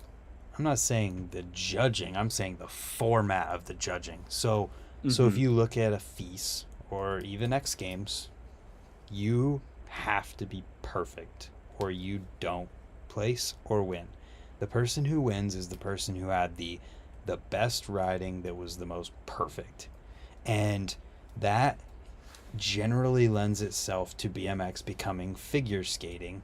And it's just like you have to land your tricks, so you're going to do what you can. And over the years, I'm not sure, there's definitely more like factors that have led into the tail whips and bar spins being what the tricks people choose to do, because you could definitely do other tricks and be perfect, but it's Well, the figure skating aspect of it that makes everybody end up riding similarly. it's because there's objectivity to a turn down, or subjectivity to a turn down, Yeah, that's a good or point. a tabletop. Like Yeah, X, y- you know, I like Stoffer's turn down more than I like fucking great point. Nightwolf's turn down. Yeah, Fucking, um, but with a tail whip, one tail whip better than two tail whip. Easy math. You know what I mean? great So point. that's where the judge, like you were right, the judging's just different from like what a Gravity Games would have been in 2003 to now. Is the Olympics judging format is just like you said, who was more perfect. Obviously it's Logan Martin. I know I talk shit a lot, but like he's winning these things for a reason. He did Yeah. do the most tail whips and he stomped them. It was DeCranks, but he fucking stomped them. You know what I mean? Mm-hmm. Whereas those contests of yesteryear was judged on who did the most BMX thing. You know what I mean? It Well, you also didn't have to be perfect. You were able to right. mess up and still have a chance at winning. That's how it was an impressions thing. That's how we get all these moments that we see on early 2000s BMX fucking Instagram page. That's where we get the fucking Clint Reynolds bar to one-hander foof, or the Mira fucking flip to accidental foof, or I'm sorry that both of those were foofs, but any of those things, you know what I mean? Well, Like, it's also the format of the contest too, and that I bet that most of the contest that any of that footage came from is jam format, where you just don't have to worry about, you know what I'm saying? Like, you don't have to worry about being perfect for 45 seconds. You you land some tricks, you get your stuff done, and then towards the end you send it. yeah, I've always wondered how they used to do jam formats, because like when I was growing up, the do tours, or not the do tours, the free flows were still a thing, and those were always jam formats. And I remember those feeling like a jam, right? And Mm-hmm. I remember Metro Jam feeling like a jam, and all that good stuff. But then when they do jam formats now, it's really just a run format, but with a clock. Well, And and it's and when you're fucking talking about stupid. an organized contest, yes, Yeah. definitely. But like Trevor's contest went fantastic, and it was jam format. Right. I still feel like, well, that's a different thing. I was gonna say, I feel, what did he give? 6 or 7 minutes per heat. 7. Yeah. What I was gonna say is that doesn't feel like a lot of time to me, but he had so many people to get through in X amount of hours. That's a completely different thing. Yeah, you So have to do that. you have to. Yeah. Exactly. Yeah, but you're right. The jam, what they call jam format in like X Games, and how they do that is it's a run, but your run, yeah, it's It just not actually jam format, and it's because you can't really do jam format for TV. How would you do that? You'd have to have 8 different camera people, and each one's pointing at a specific person, and then the person controlling the switch has to know, they have to be on it to be able to switch between cameras, and then you're going to naturally miss stuff. See, it almost has to be, okay, we say it's jam format, but only one person can go at a time.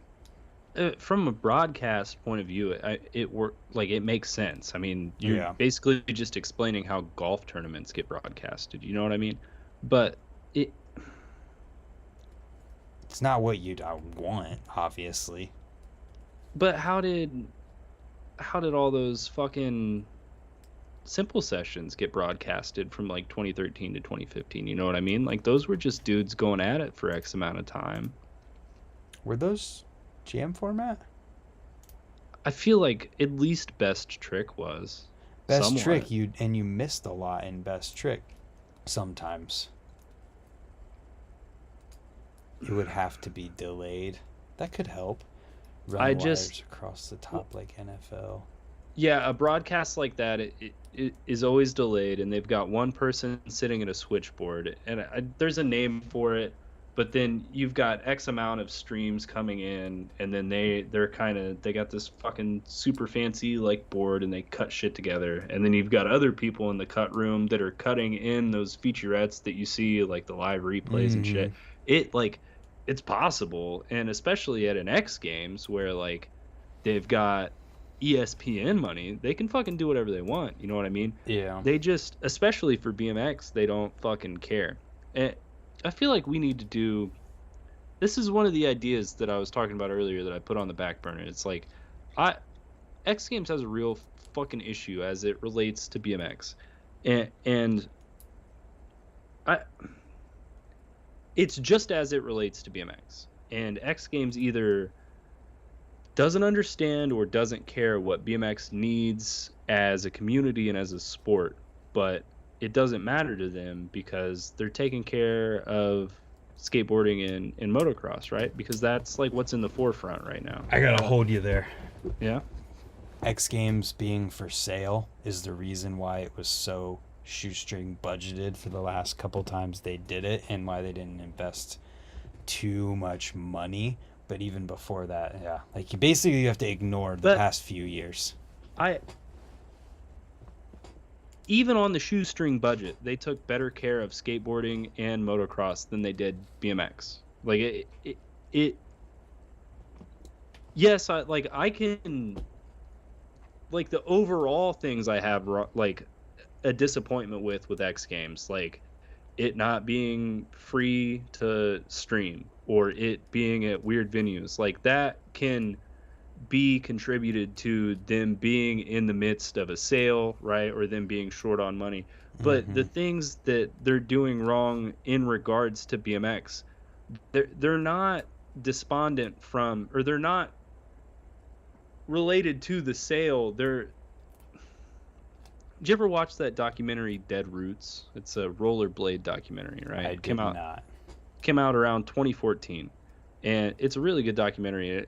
If you ever gave any skate hate, uh, I did not. it'll make you feel bad. I did But not. there's a section in there about um, how rollerblading kind of like made the X Games, And then basically. got pushed out of it. Right. And I feel like X Games is kind of starting to treat BMX in that sort of idea. Like, I think this whole entire conversation is a little bit like moot, I guess you might say, because X Games just got sold, so we're judging previously, and we have to almost wait to see what happens at the next one before we can really even we could say what we would hope for it to be, but I feel like hmm being critical in a way is like, you know what I'm saying? It's like absolutely. not I productive. 100% understand what you're saying, but the thing I want to talk about is that I don't think if this sale went 100% perfect, that they could fix what is wrong with X Games as it regards to BMX. You know, like even X Games during the down period was great for skateboarding. It's basically the pinnacle of MX as far as I'm concerned as a consumer, right? But there, for the past even 5 years, just seems to be a disconnect with what BMX needs slash wants and what X Games is trying to give us. So I don't know that there's anything that they could do that would right the ship as far as X Games is concerned. And I know that sounds kind of doom and gloom because there are good parts of it, like BMX Real Street. That whole video contest is amazing. There's people behind it that care and that am happy that are a part of it. Tunny and Stu, and it's a great product. That is the one thing that comes out of X Games that I really care about. And there are riders that go to X Games that I really care about, and there are clips that come out of it that I really like. But as a whole product, as it relates to BMX, I just feel like it's fucking shit. Like I don't feel like it's really doing any good for BMX. I feel like X Games is kind of using BMX in the same kind of way that like X Games 95 would have used fucking street luge or sky surfing. You know what I mean? Like where skateboarding, you watch skateboarding vert and it feels like the pinnacle of skateboarding vert. It feels like these people are competing for a gold and they've got, you know, the top 8 there and there's real stakes to it. But then there is no fucking BMX vert, or the 8 people that they invite to mega ramp for BMX. It's like, well, they got 4 of them, right? But the other 4 are just, you know, fucking there to do tricks. Like it feels like BMX as or X Games as it relates to BMX is trying to shoehorn itself into a space that like Nitro Games occupies, but they've built themselves up over, you know, what is it, 20 years almost to be like the pinnacle of the sport, basically. Like it used to be like when we would talk about Dave, you would use X Games gold medals as like the de facto like achievement list of his career. You know, he's got 13 golds or whatever the fuck it is. But now when you watch that broadcast and they're like, Garrett's competing for his, you know, X gold medal, it's like, what does it really fucking matter? Well, when they did that, show. they put it on the same level as Shaun White because he tied Shaun White with the amount of gold medals. So they were making a pretty big deal out of it. It's just They were, but did it feel like that big of a deal? Like, do you remember when Shaun White won his gold medal? It was on the fucking news, dude. well, that's because Did Garrett go on the news? Yeah, because Garrett's not gonna go on the news. I feel like Garrett as a person doesn't seem like that's what he wants. Shaun didn't like ask to go on the news. The Yeah, news but came to him. he was definitely already a household name that was like making a career out of being a snowboarding personality. Yeah. Like not necessarily being this, you know, like person who is on the level where Garrett is of like Garrett isn't doesn't I don't want to say isn't. Garrett doesn't seem like he's out to become a household name. He wasn't You're like you're absolutely right. But the thing I'm trying to drive home is not necessarily about Garrett, but it's about the way that the X Games kind of relates to BMX, right? So think back to when the first double flip on MX happened on a motorcycle. Fucking mainstream news. When Dave did the double flip, well, that was Gravity Games. When Matt or even Tony did the first 900, and Matt was 900 no handed 900, but like those were like milestones. You know what I mean? well, you got to think about it this way too though. In BMX, that stuff isn't saved for an X Games. People are doing those Right. they're pushing You're right. things without and just posting it on Instagram. And that's the fucking problem because Yeah. they used to save it for the X Games, but the X Games means so little now that there's no reason to save it for the X Games. You know what I mean? That's Like a the good X way to look Games at it. But should treat BMX in a way that BMX feels like it needs to save stuff like that for the X Games. That's exactly the point that I'm kind of trying to make. Is that like X Games used to have like a fucking aura. I don't know. I'm not into crystals. I don't know how you say that word, but an aura around it. You know what I mean? And now I feel like that it's kind of got this triple threat that it's trying to create between it, Nitro Games, and Vice. It doesn't know which way it wants to go. It doesn't know if it wants to preserve its competitive integrity and go the Vice route and be a fucking Olympic seed, or if it wants to just be a show and compete with the fucking Nitro Games. And it can't really choose. Like its reputation precedes it, and it has like a reputation to stand up to. And all of this that I'm talking about, it is kind of weird because it pertains to BMX directly. And X Games has 3 other fucking sports to worry about. It doesn't really care about fucking BMX because it's not making that much money. so I think it's a chicken versus the egg, which came first, chicken or the egg talk, because I think Instagram and videos on YouTube killed hype before things went south. Like, I think that's what led to the hype being gone for those types of things. So you don't have, I mean, think about it. At its height, X Games had a competitive thing between Dave Mira and whoever else was like the person they were that he was going, like, you know what I'm saying? He had that so there was Nyquist and there was Mira, and then you got Jamie Bestwick, who's just the best ever, and there's somebody who's coming up trying to beat Jamie Bestwick, and like there was something for them as a network to like use to build that hype. Now there's nothing. Everybody knows Garrett's gonna win, and there's nobody, and Garrett's not a household name, so like they're not gonna. We don't have that person. It'd be like Nigel Sylvester would need to be in X Games for it to be like a thing like that. Yes, but so we do have that person in park at least. It's it's just Logan Martin. Well, He he's just wins becoming everything. that person, but he's also not a household name like Dave Mira was. Like, that's the thing. BMX skateboarding has Tony Hawk, and somewhat to a degree, like people like Nija, who are they're household names, but like Right. BMX Well, just doesn't have that.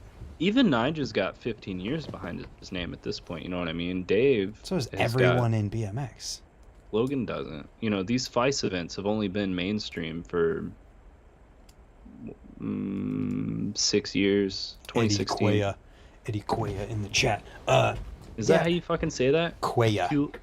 It looks like Kueller. Yeah, I've it's always said it Quaya. wrong.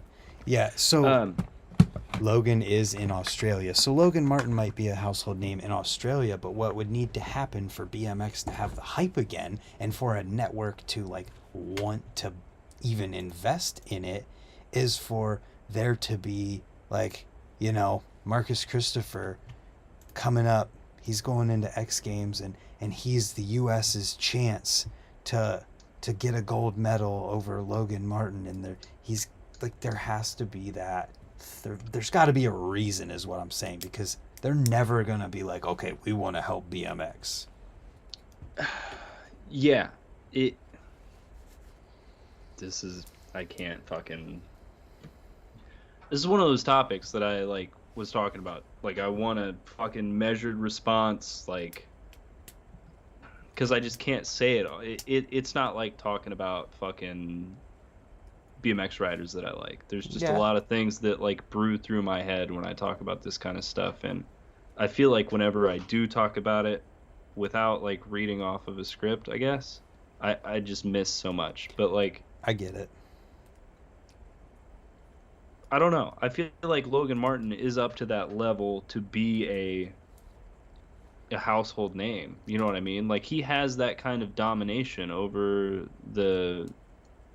Park that Dave did, and you can't tell me he didn't. He won both X Games this year. Right, He won the but you need Olympics. more than that. Like, You what don't made? Well, though. no, You to become a household name, you need that. I don't know what made Dave Mira end up having a household name, but like there needs to be that thing, because like, It's the platform that you do it on, dude. It's because X Games, that first X Games was primetime television. X Games was primetime television into like the fucking late 2000s. You know what I mean? Like, you watched that while you ate dinner. That's why it's a household. That's also why fucking Tony Hawk is a primetime name besides the video game thing. Like, it, and that's what I was saying, where like X Games has the fucking reputation that precedes it. Is like, it can't turn around and be like, oh well, we want to be invite only and be more of like a narrative driven thing now. Is you've relied on primetime television, integrity of competition. We're gonna bring the best BMX riders, and they're gonna show you the best BMX for, I mean, up until Minneapolis, for what the fuck is that? That, you know, 5 plus 18, 23 years. And then now we're in fucking Pat Casey's backyard, or we're in Elliott Sloan's backyard, and you definitely didn't get the best three fucking, mega ramp riders. You definitely didn't get the best fucking 8 dirt jumpers. Like it the reason Logan Martin is not a household name, I believe, is time, because he won the Olympics. Like, that's enough. Like, the only reason we know who fucking Logan Phelps is because he won the Olympics. You know what I mean? We're talking That about in Michael it's Phelps. Did I say Logan Phelps? Yes. That's a girl I went to high school with. I'm sorry. You're gonna have to fucking you're gonna have to edit the VOD and take that out. That's funny. The only reason we know who Michael Phelps is because he won the Olympics. You know, it's yeah, but because... he won like how many gold medals in one Olympics? Okay, the only reason we know who Bruce Jenner is because he won the Olympics. Like, there's names like that, and this is the first year that BMX has been in the Olympics. It's only 3 for BMX race. Like, Dave Mirra wasn't a household name until he got a video game and rode in like 10 fucking X Games. You know what I mean? What else Dave Mirra had though? An What? agent who was getting him deals and things of that nature outside of BMX. And I think that is part of what's probably missing for someone like Logan, as far as like in the US's eyes. Like, maybe that's happening in Australia, but I think that in order for someone to become a household name, they can't just win the Olympics in anything. They gotta be like, they have to have someone connecting them to the, like the talk show interview where they go on in the morning and they talk, and then they go to this podcast and they go to this thing and they go to all these other things that are outside. And then I think something like that might happen. Like how with Mira and Nyquist, they had MTV Cribs. Like the equivalent of MTV Cribs today is what someone like Logan Martin would need to be doing to become a household name. Basically what Nigel did. I literally think he is. I think the idea of MTV Cribs today is having like a fucking Instagram reel hit trending, dude, and he's had to have like a fucking million of those. That doesn't connect you as a person. So like what you're seeing is Logan Martin's the world we live in, dude. Yeah, but it's different because when you think about people who are like rappers or things that people see and have this household name, there's more than just the thing that they're doing that they're good at. They have this personality that's put out there. But if you go, like, if we pull up Logan Martin's Instagram page right now, dude, I'm telling you, it's all riding, guarantee it. Yeah, it's all riding, but all of those fucking reels, like, that's fine. But people just look at a reel and scroll. But that's the fucking thing now, dude. I guarantee you. Hold on. Before I say my next dumbass point, I gotta have a fucking picture. There's nothing of him talking and putting his personality. But he doesn't. He doesn't need to. What you don't understand, Noah, is that you have to have a personality for someone to connect to like. You might be a fan of Logan Martin's riding, but if you know him as... I'm just saying a person might be a fan of Logan Martin's riding, but until there is a personal connection to Logan as a person, that's all it is he's a great, amazing BMX rider. But why do I care? That's like the dude who became the Magnus Carlsen or whatever, who's a famous chess player. Like, why do I know that name? He's really amazing at chess and he's won all these things, but he's also reached further outside of the world of chess and done things that the mainstream would have seen outside of the context of chess. Yeah, but I guarantee, like, the Chess World Championships has more viewers than the X Games right now, right? Yeah, that might be, but normal people aren't watching that. More normal people are watching that than fucking... these, at least. I mean, maybe not X Games. Probably X Games too, because it's not even... I don't think it gets aired on primetime anymore. That's what I'm saying, is like the platform... Yes, the person is important, and you know, it's probably a safe bet that Dave was more personable than Logan. I'm sorry I said that. I'm probably going to regret it in the morning, but... It's okay. This is the heat of the moment, and we're just talking shit. You know, Dave was definitely like a flash in the pan. He's the fucking MJ of our sport, for sure. But like, MJ is famous because he was on primetime television. I mean, if he was doing those kind of numbers in a fucking church league, nobody would give a fuck.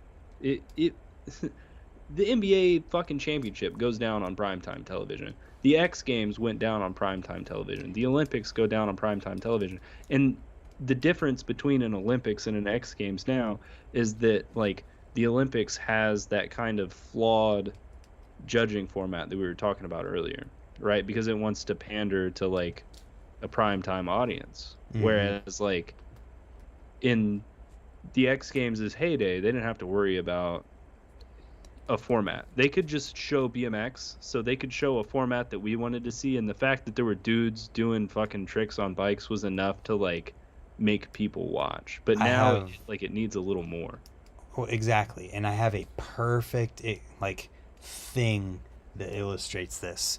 When Dave Mirra was like becoming Dave Mirra, the household name, I'm pretty sure I was in elementary school, and BMX was the cool thing for everyone. So I can remember a time where kids on the bus were talking about BMX, and this is before I even cared about it or knew anything about it, but Dave Mirra, like, BMX had captured an audience that it just doesn't have right now in the mainstream. It was on t-shirts in like Kohl's for kids to wear. So that's something that doesn't exist now either at the same time. And real quick too, I wanted to acknowledge what Eddie said too. He said Dave Mirra had video games, Adidas signature shoes, hung out with celebrities, raced rally cars, was on TV, did commercials. Like, that's over how many years though? But that's what helped him get to be a household name. So that's what I'm saying. Yeah, because we're still in the fucking first couple years of this Logan Martin winning the Olympics shit. Yeah. Like it's not necessarily like he's not a household name. Maybe he's just not there yet. And also, like, kids talking about somebody on the bus now or then is equivalent to like a reel getting 500,000 views. You know what I mean? Like, that's viral. Like, a viral video used to be a special thing. Now somebody can post a fucking viral video every day of their life. It's like, it doesn't take much. You know what I mean? Like, the idea is of like what going viral or what being, I don't even know what you would call that. Like, what being talked about on the bus means is just different in today's day and age. Like that Sandoval hitting the ceiling. That's a fucking perfect example. That was on everything. It was on everything, but I can promise you that the fraction of people who came out of that knowing who Daniel Sandoval is, none. Literally. So that's absolutely no different. None. It's no different for Logan. All I'm saying is that Logan Martin is going to need more than reels going viral and riding a bike well to become world famous and like. No, I agree. I'm just saying that it's like the same idea. Like that's like, how many people do you think watched the Ryan Nyquist fucking Cribs and then we're like, oh shit, I better figure out who Ryan Nyquist were. Exactly. That didn't know before. So probably not a whole bunch. Oh, I guarantee people were. More than the real. Well, actually, I don't know about more than the reels, because think about it. Back in the day, you would have had to done some real legwork to figure out who Nyquist was. Now you can just click on the @ symbol if you can find it. That's true, but if you connect it in the context of BMX, it would probably made people like want to learn about BMX. It's a totally different world, that's for sure. That's what I'm saying. Is it's such a deep like rabbit hole that we're trying to go down that I don't even feel good just rambling about it. Like it's okay. This doesn't matter. I know, but every word that I say, 10 more thoughts pop up, and I'm just fucking a prisoner in my own mind. This is how I feel whenever I have like my shower thoughts, and I'm like, I gotta get these out as soon as possible, and then I sit down. Like when I did the Carl thing, and I was talking about Carl. There's a few things. I hit most of it, but then afterwards I was like, damn it, I had this idea, and I just missed it. Regardless, I think BMX needs that household name, Dave Mirra like superstar who's like on the level of a celebrity who's also competing in something like X Games or Feast or whatever, so that outside people care they might not ride, and people are gonna be angry when this happens because it's like, oh, mainstream core, Sold whatever. out. Yeah. Yeah, but like, but that's what it's going to need for the era that everyone loved in BMX and still praises to this day, for anything like that to remotely happen again, because we got to Yeah, give normal people a reason to give a shit, basically. I agree, but I think you have to have a platform to make that name first. I agree that you need that name, but Shaun White wasn't famous before he won all those Olympic gold medals. You know, fucking Tony Hawk wasn't famous before he got a video game and did a 900. Dave Miro wasn't famous before he fucking slapped on that Slim Jim sticker and did a double backflip. And the only reason people saw any of that was because it was on primetime TV. People don't pay for fucking primetime TV anymore unless they're in their fucking 50s. Like, all people watch is fucking Instagram Reels or YouTube Live. And that goes down a whole nother rabbit hole of why I was so pissed off that X Games wasn't fucking free to stream Yeah. last time. But it's just a never ending fucking circle of madness that you were talking about earlier, like the fucking chicken or the egg, who came first. Like, yeah, you need a household name to make people want to get into BMX, but you have to have a fucking platform to make them famous, because like as it stands right now, all of the like viral clips are just getting stolen by these fucking dumbass no name accounts like BMX Daily or like whatever the fuck it is, you know what I mean? Like just Mm-hmm. dumbass fucking repost accounts that it it's a never ending fucking problem. It all goes back to like the fucking platform that BMX exists on right now being Instagram, and it not really being that conducive to the sport. Like it. Yeah. And I think glossing over and not talking about Daniel Dares and uh, Charlotte Worthington would I be was a gonna bring up Charlotte disservice to earlier. this, because Yeah. they are both, and Declan Brooks too. They are both all celebrities in this countries that they came from, and Yeah. that I think be, is going to help BMX in those countries Yeah. in a totally insane way. And I think we had something like that when Mira and Nyquist were at their peak, and at that time Hoffman probably would have still been like competing and Hmm. at his the height of his name as far as like the mainstream goes. So like I think we need that in the US basically. Somebody said who could be the next Mira? I think no one could replace Mira, but the next Mira, I don't know how that happens, because it's going to have to be somebody who's like becomes a superstar on social media while also winning contests at the same time. That's what I'm saying. I feel like there are a million, not a million, but there's a handful of dudes that are on that level. Logan and Dennis are the two that come to mind that are good enough to be a Mira level rider, but they don't have the place to make that name for themselves. You know what I Yeah, mean? it would have to be like something would have to catch on, like one of basically like had Scotty not have gotten hurt, Mm, he yeah. probably would be like our the Well, next. Scotty even is. Scotty's I probably mean, more right now top. he definitely is. Scotty's more popular with the normies than he is with BMXers. You know what I mean? It's true. He's got X million fucking YouTube subscribers, and sure, I'm one of them, but I guarantee more of them are people that have never touched a BMX bike. Yeah, You yeah, know? and you look at people like Nigel who are in that like that thing where there's probably a lot of people who know who Nigel is but don't even know like that he rides BMX, because he's like Yeah. transcended BMX. But I think in order for someone to be like the next Mira status person, they've got to do all of it. And Well, and who's going to like be that?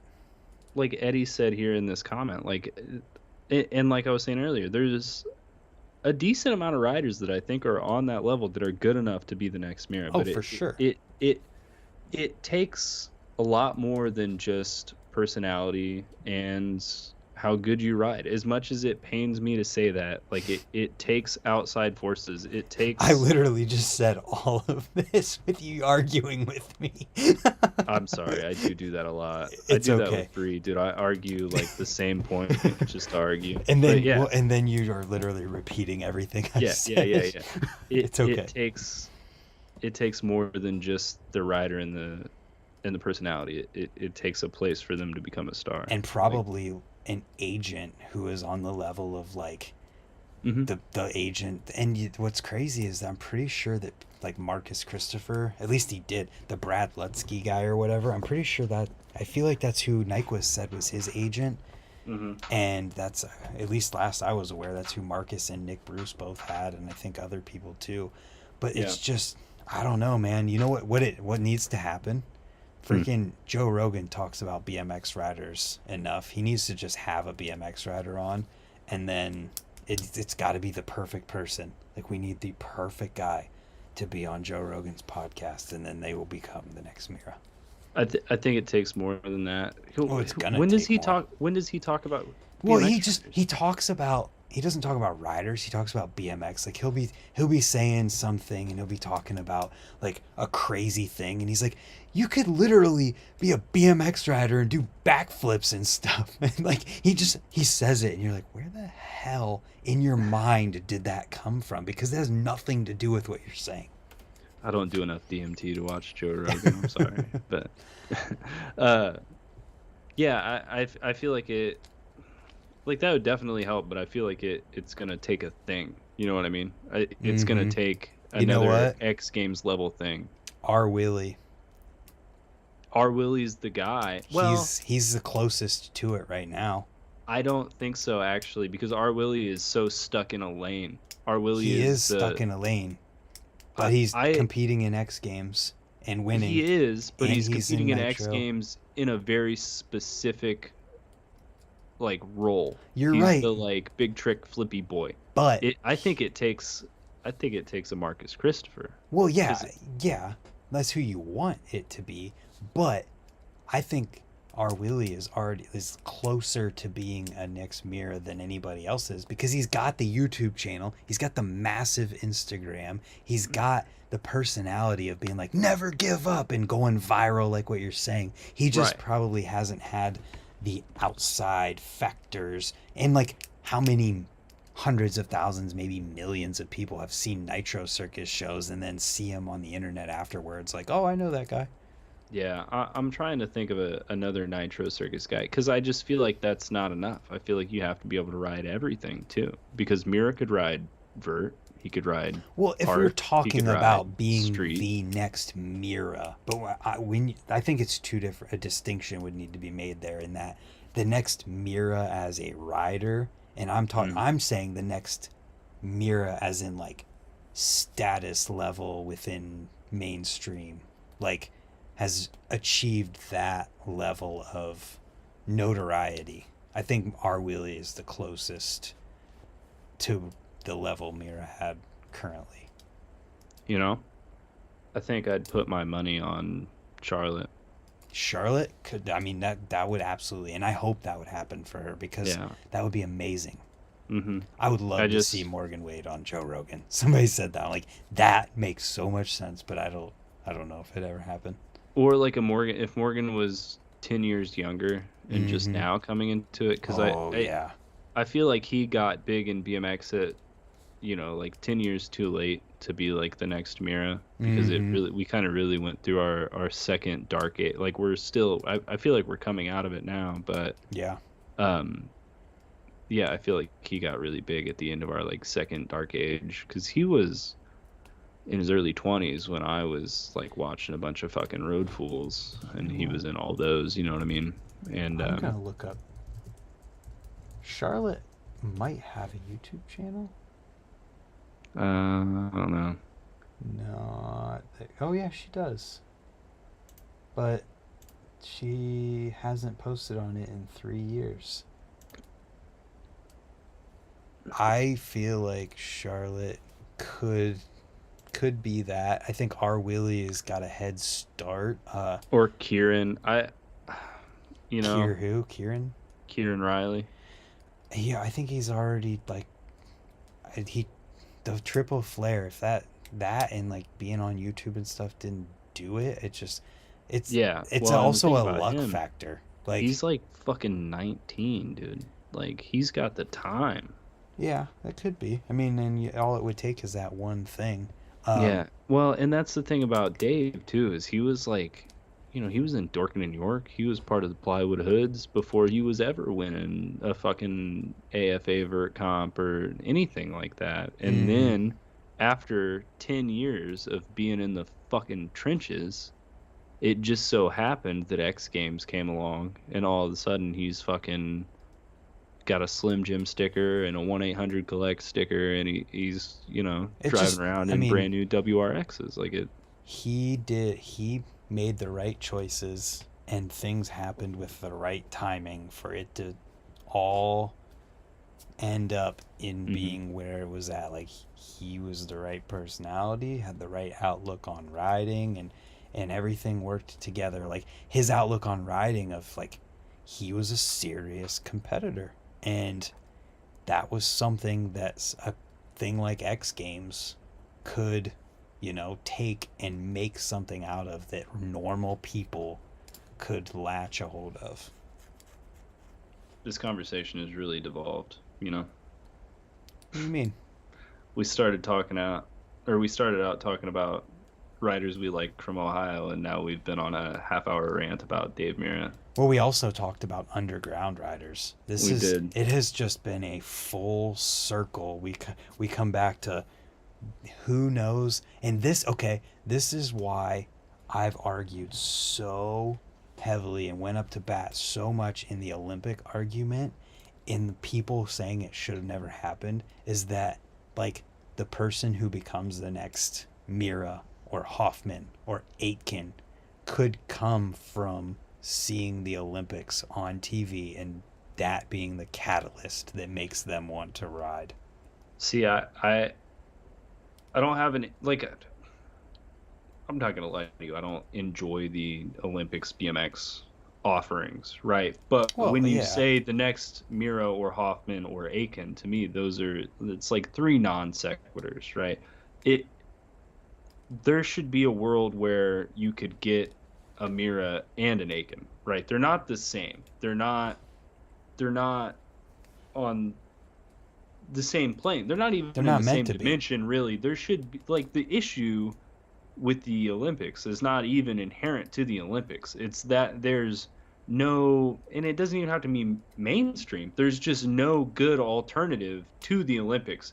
There's nowhere to go from a kid that sees the Olympics and is like, this is sick. I want to fucking ride a BMX bike, and then be like, well, what really is BMX? You know what I mean? He's not gonna go from the Olympics and then be like, oh, dude, Anthem 2's sick as fuck. That's a big fucking jump to make. There's nowhere to go. Like, this Listen, is entry level. This is the Brantmore YouTube channel. This is Etnies Grounded. There's no like straight line like there is with fucking snowboarding. I get, like, it's all the same because it literally just takes a catalyst of like, I saw the Olympics on TV, or I saw a commercial with a BMX bike in it, or we drove by the racetrack, or we drove by the skate park to make a kid or whoever it might be like, "Oh, I'm going to go there's a skate park near me. I'm going to go to this skate park." And I'm not saying the next van comes because of the Olympics being what it is. I'm saying mm-hmm. it comes from the person seeing it and being inspired to look further. Like, they see this thing and they're like, "Oh, I want to do that." So, what's the resources local? So then, boom, Right. you go to the skate park, and then the local people that are there and the local influences of BMX or whatever you search for online, and like you jive with and you're stoked on, that's what's going to push someone to like, you might have somebody who does see Anthem 2 because they just love that style of riding, and then they look up further and they're like, "Oh, how do I like who do I see that I want to, Right. how do I find this thing?" That, yeah, like, I don't disagree, but that's like a really small net. When there's room in the back end to make that net a lot bigger, right? Like somebody who sees the Olympics, like BMX in the Olympics, and is willing to go that far, like they were gonna get hooked no matter what. I I'm think they just were going to like get hooked on something. It might not have been BMX. They were just looking for a thing. right. And there's like infrastructure on the back end of every other Olympic sport that would catch them. You know what I mean? Like if they see gymnastics and they want to fucking learn how to tumble, there's a fucking gym down the street.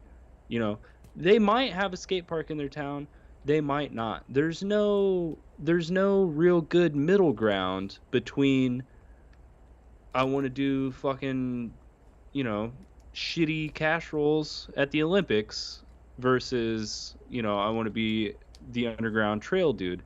And I feel like there was in the past, especially when like X Games was something that you qualified for because it was I like I it would not agree with that at all because there are tenfold more skate parks that exist right, and right, bike right. parks and pump tracks Absolutely. and You're not wrong, but follow me down this rabbit hole, right? So like when a kid watched the X Games back when it was something you qualified for, hmm that was what they had on primetime television, but like the fucking Gatorade Free Flow was something that you could go see. You could fucking touch physically, right? Like there was part of that that gave back to BMX in a way that was a lot less abstract than the Olympics. Like the Olympics, sure, it gives back to BMX, right? Like kids will see BMX on the TV and that's great, and we get to watch it. But fiscally and tangibly,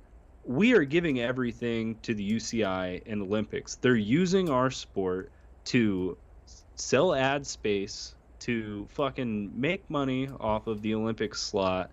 And we just get the benefit of being there on primetime television. And they've basically shanghaied fucking feast to make that happen. You know what I mean? Whereas there was I no real infrastructure on the back end that's been put in place to like prop up BMX. Where there could have been a lot of things implemented to make this really good for us. Like imagine if the USA freestyle BMX thing was like a cedar into a fucking feast event, right? Imagine if this was like a ladder that you could use that would like fucking put Noah, you in this I gotta realm. stop you, Noah. Yeah, is that a Feast, real thing? no, Feast is 100% open qualifying. Anybody can go and compete in Feast. Yeah, I know you can. I was just using it as And like a then, but Feast is in Feast feast is a way is to qualify for the Olympics. But what you gotta yeah, but how hold many on, fucking hold on, because I gotta like explain one thing too. Because you used a local gym as your example for infrastructure, but then you're hmm also saying that BMX needed infrastructure like USA BMX leading you into the Olympics. Well, that local gym isn't infrastructure that leads someone into the Olympics. Like, how does somebody qualify for the Olympics in gymnastics? I don't know that answer, but I can bet that it's not through the local gym in their town. The same it's way not through it's the local not. gym in their town, but like they go to the local gym, they train, there's local fucking, I don't know what you call it, competitions, meets, That's and the that same leads in to a BMX. regional and then to a national and USA then BMX freestyle event. right, USA BMX is one thing, okay? But then there's no connect between that and fucking Feast Shangdu. Like the guys that are competing at this USA BMX freestyle aren't going to Montpellier or Abu Dhabi. You know what I mean? Yet Like that yet, but how? What's the infrastructure to get them there? You see what I'm saying? Is like the disconnect is non. It it's exactly the there's same nothing in to bridge other. the gap. Yeah, but it's exactly the same in every other Olympic sport that doesn't have that. Because gymnastics is not. You don't. I'm guaranteeing that you probably aren't going to win a local gymnastics contest. They're going to be like, okay, now we're going to send you here. It's different. You're right. It'd be totally different if we were talking about football being in the Olympics, because in football you have your school, and you've got your, your college level, your professional level, your whatever level. And basketball is a great example because basketball players end up in the Olympics, and there is some sort of infrastructure there. But at the same time, there's what infrastructure exists for a basketball player in high school to end up as a professional and then in the Olympics? Like, College. There's the reason that basketball and football are not good examples is because they are franchised sports. You play in high school, right? If you play good in high school, you get scouted by a college. If you play good in college, you go through the combine, you get in the draft, you go to the major leagues. If you play good in the major leagues, if you're an all-star, whatever, then you go to the Olympics. See, in something like gymnastics, you have to choose to get into it. You go to your local gym, you go to competitions, right? exactly what I'm saying about BMX. Right. Yeah, there's just a little disconnect between what we're saying here. Right. So you compete at more of a local level, right? Mm-hmm. And then that might seed you into a regional level. Yeah. And then that might seed you into a national level. Yeah.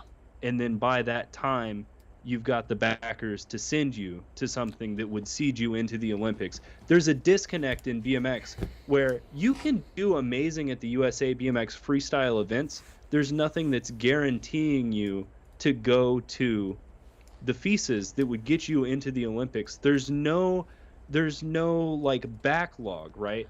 The FISAs and the UCIs are totally self-sufficient from the rest of BMX. Yeah. So The point I'm trying to make here is that I don't think that Olympics is bad for BMX.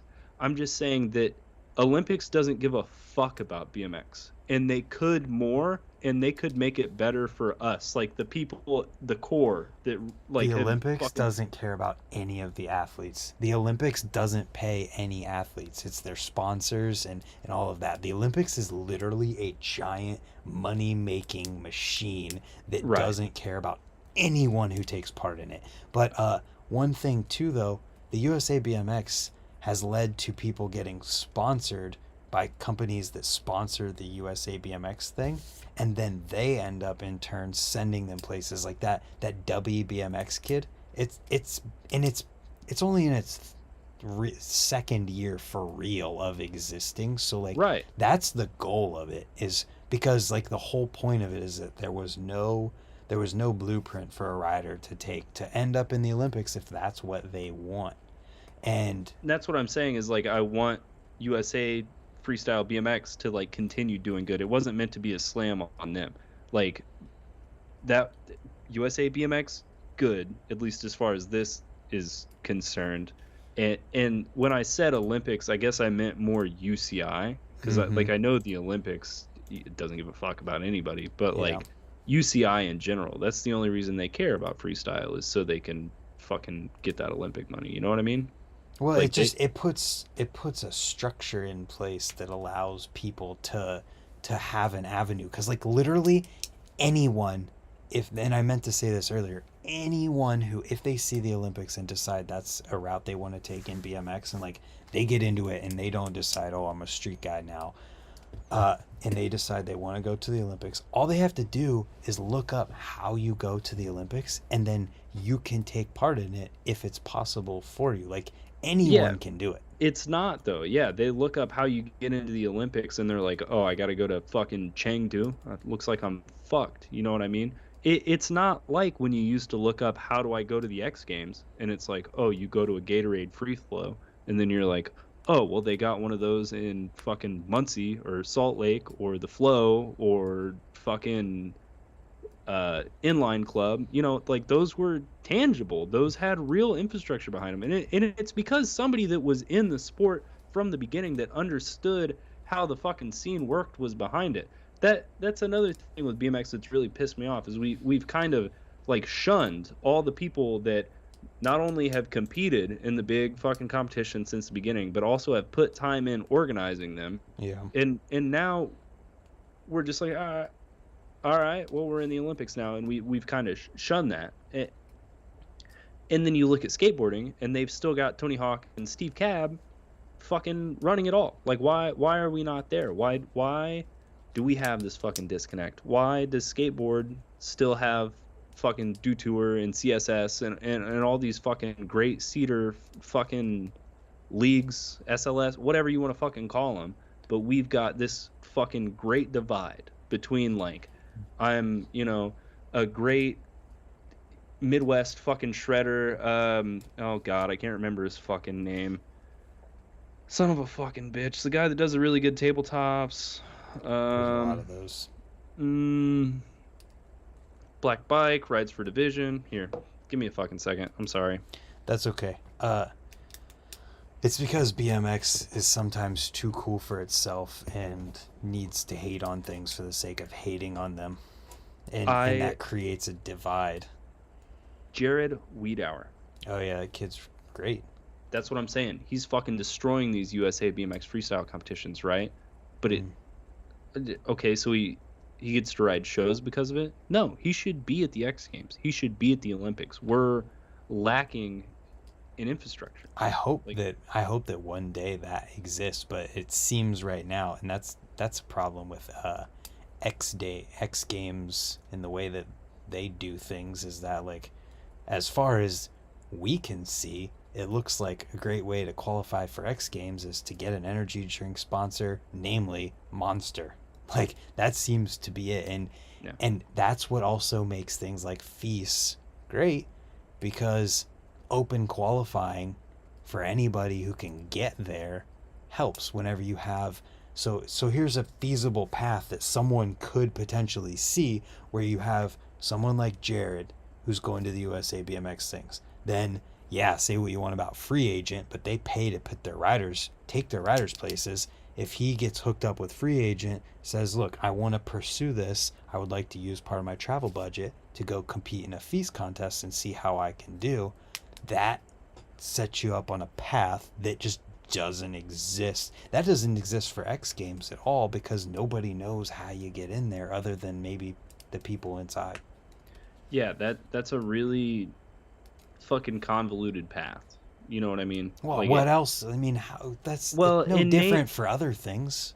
Like, not at all. Like, not at all. Because it's not an organized sport, though, dude. Like, we're not talking neither about. Is gymnastics. You know what I mean? Neither is fucking. It's also been around and way larger than BMX, and like has neither been is, in the Olympics for how many years? They've figured it out. Backstroke swimming. Yeah, but they've figured it out. Arena cycling. It's been in there long enough to have been figured out. There's feeders to the Olympics in their country. When's the last FIS event that happened in North America? Never. I wonder why that is. It's because FIS was never a North American competition. FIS was Europe's answer to the X Games. Well, they had FIS in America once, and I don't know why or what led to them not doing it again. Because FIS wasn't meant to be a North American thing. It's I forget what the fucking FIS is an acronym. I have no idea. It stands for something French something. FIS was the answer to X Games before we had this whole Olympic talk. FIS was just the other platform, and then there was two American platforms between X Games and Gravity Games. Before that, it was X Games and Dew Tour, and the reason why both of those blew up was because you had two different TV networks that saw an opportunity to take these action sports and then this entity, as in X Games and Dew Tour, and pit them against each other as a way to compete and get people from like to tune in, and that's what led to those things being like profitable enough for them to put money into. But as soon as you take one away, I've also been saying that Free Flow was a feeder into X Games. This whole it was Dew Tour live stream. It was Dew Tour. I'm fucking stupid. Dew Tour used to also have open qualifying for some of their events. I don't know if it was all of them. Like, there was a qualifier in Cleveland. Either way, it's BMX in this form is in its infancy, and I hope that I think it's on life support and it's getting ready to be reborn. in its infancy. It's about to grow up, hopefully. And Again, like it's already came out of this hole, literally the same hole we're in now. It's just this time, instead of it being with X Games, it's with the Olympics. Before the X Games, even, there was BMX Worlds, and because there's no, BMX history encyclopedia, nobody wants to talk about that. But it's happened. We basically shunned all the names that made those kind of things happen, and that's why there's this lapse in structure. That's why there's no clear path from being a Jared Wiedauer to being a Logan Martin. That's why they have to rely on a fucking well, Monster Energy sponsor. It like, our structure doesn't fucking make sense. it Like, doesn't help that everything's so secretive because so many people are trying to protect their part of the pie that they don't want to, openly help others. And like, mm-hmm. everything is kept under wraps and nobody's allowed to talk about anything. Like, there's so many people that talk down on people who just want to talk about stuff, and it's been that way for so long. It's finally getting better, but it's like you can't improve things that you don't talk about. So you have people who will bitch about the way things are, and then bitch when people talk about the way things are and try to improve them. Yeah, it's just kind of conducive to having like such a personality driven sport. Like, yeah, well, it's always, yeah, everybody has their opinions, and then you've got the fact that like the people in the companies that run BMX, like a lot of these, the rider owned companies are the ones that people want and that people love. But like, if you start as a rider, it's a lot different than if you're a businessman. Like, if riding is your number one and you start a company, you have to learn about business, and that is hard to do. I mean, it's just not easy to learn the ins and outs of running a business and making it successful and growing it. So like, yeah, it's just not easy. I feel like also BMX kind of didn't grow with the world, maybe like skateboarding did, because if you look at the 90s, that kind of idea wasn't so weird, right? Like, BMX riders starting companies and figuring it out, it happens basically for all the companies that we love. Mm-hmm. T1, Props, S&M, all of them basically. Well, And the business model wasn't as like crazy as it has to be today with social media.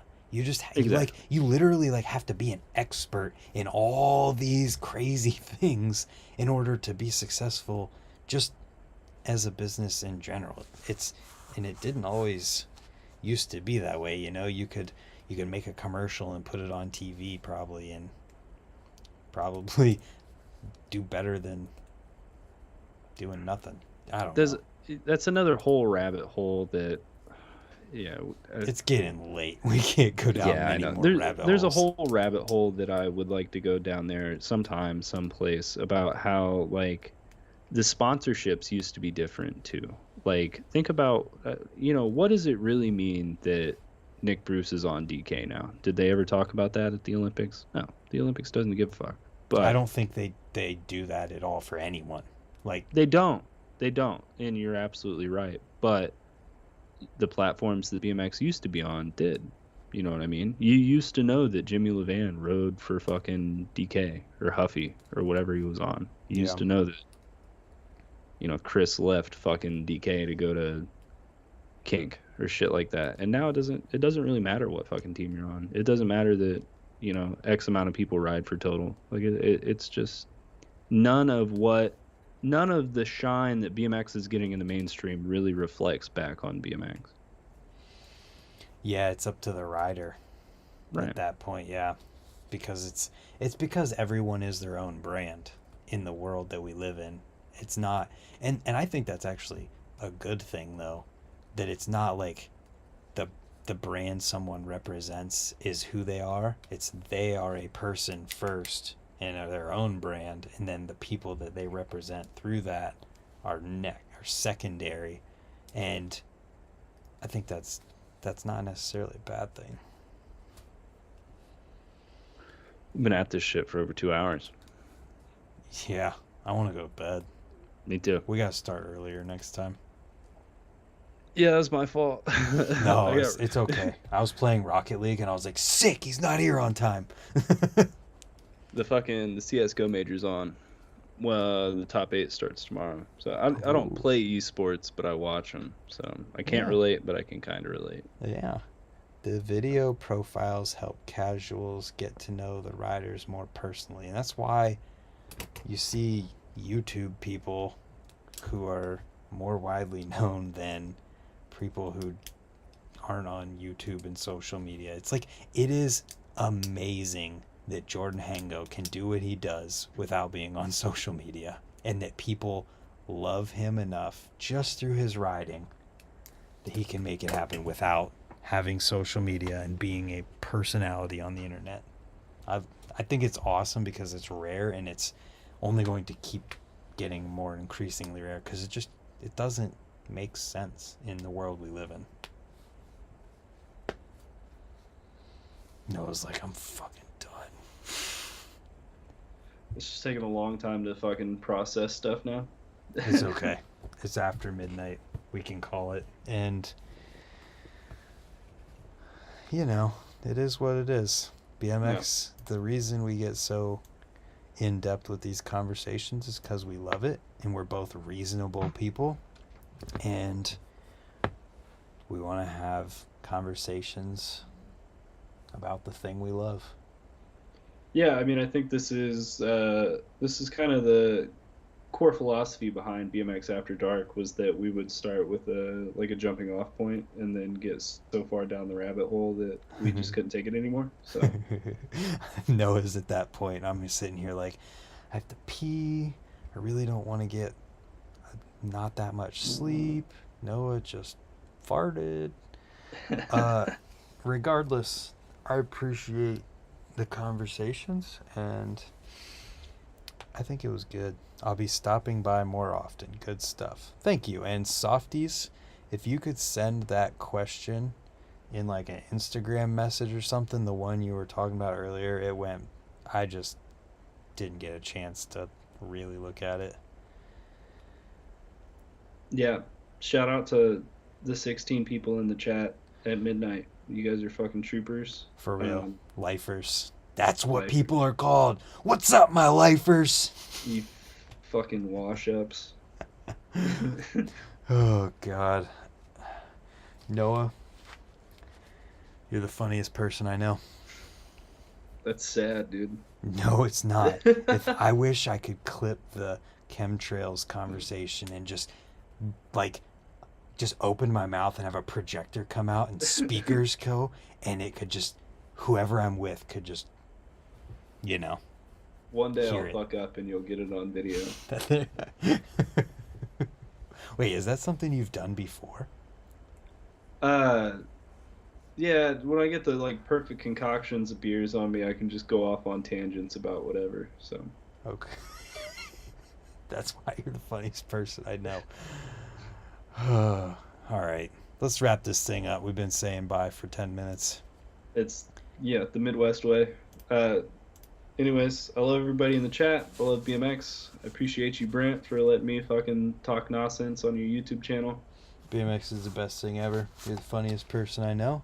And stay tuned for tomorrow's video, whatever it ends up being. Good night. God bless. Good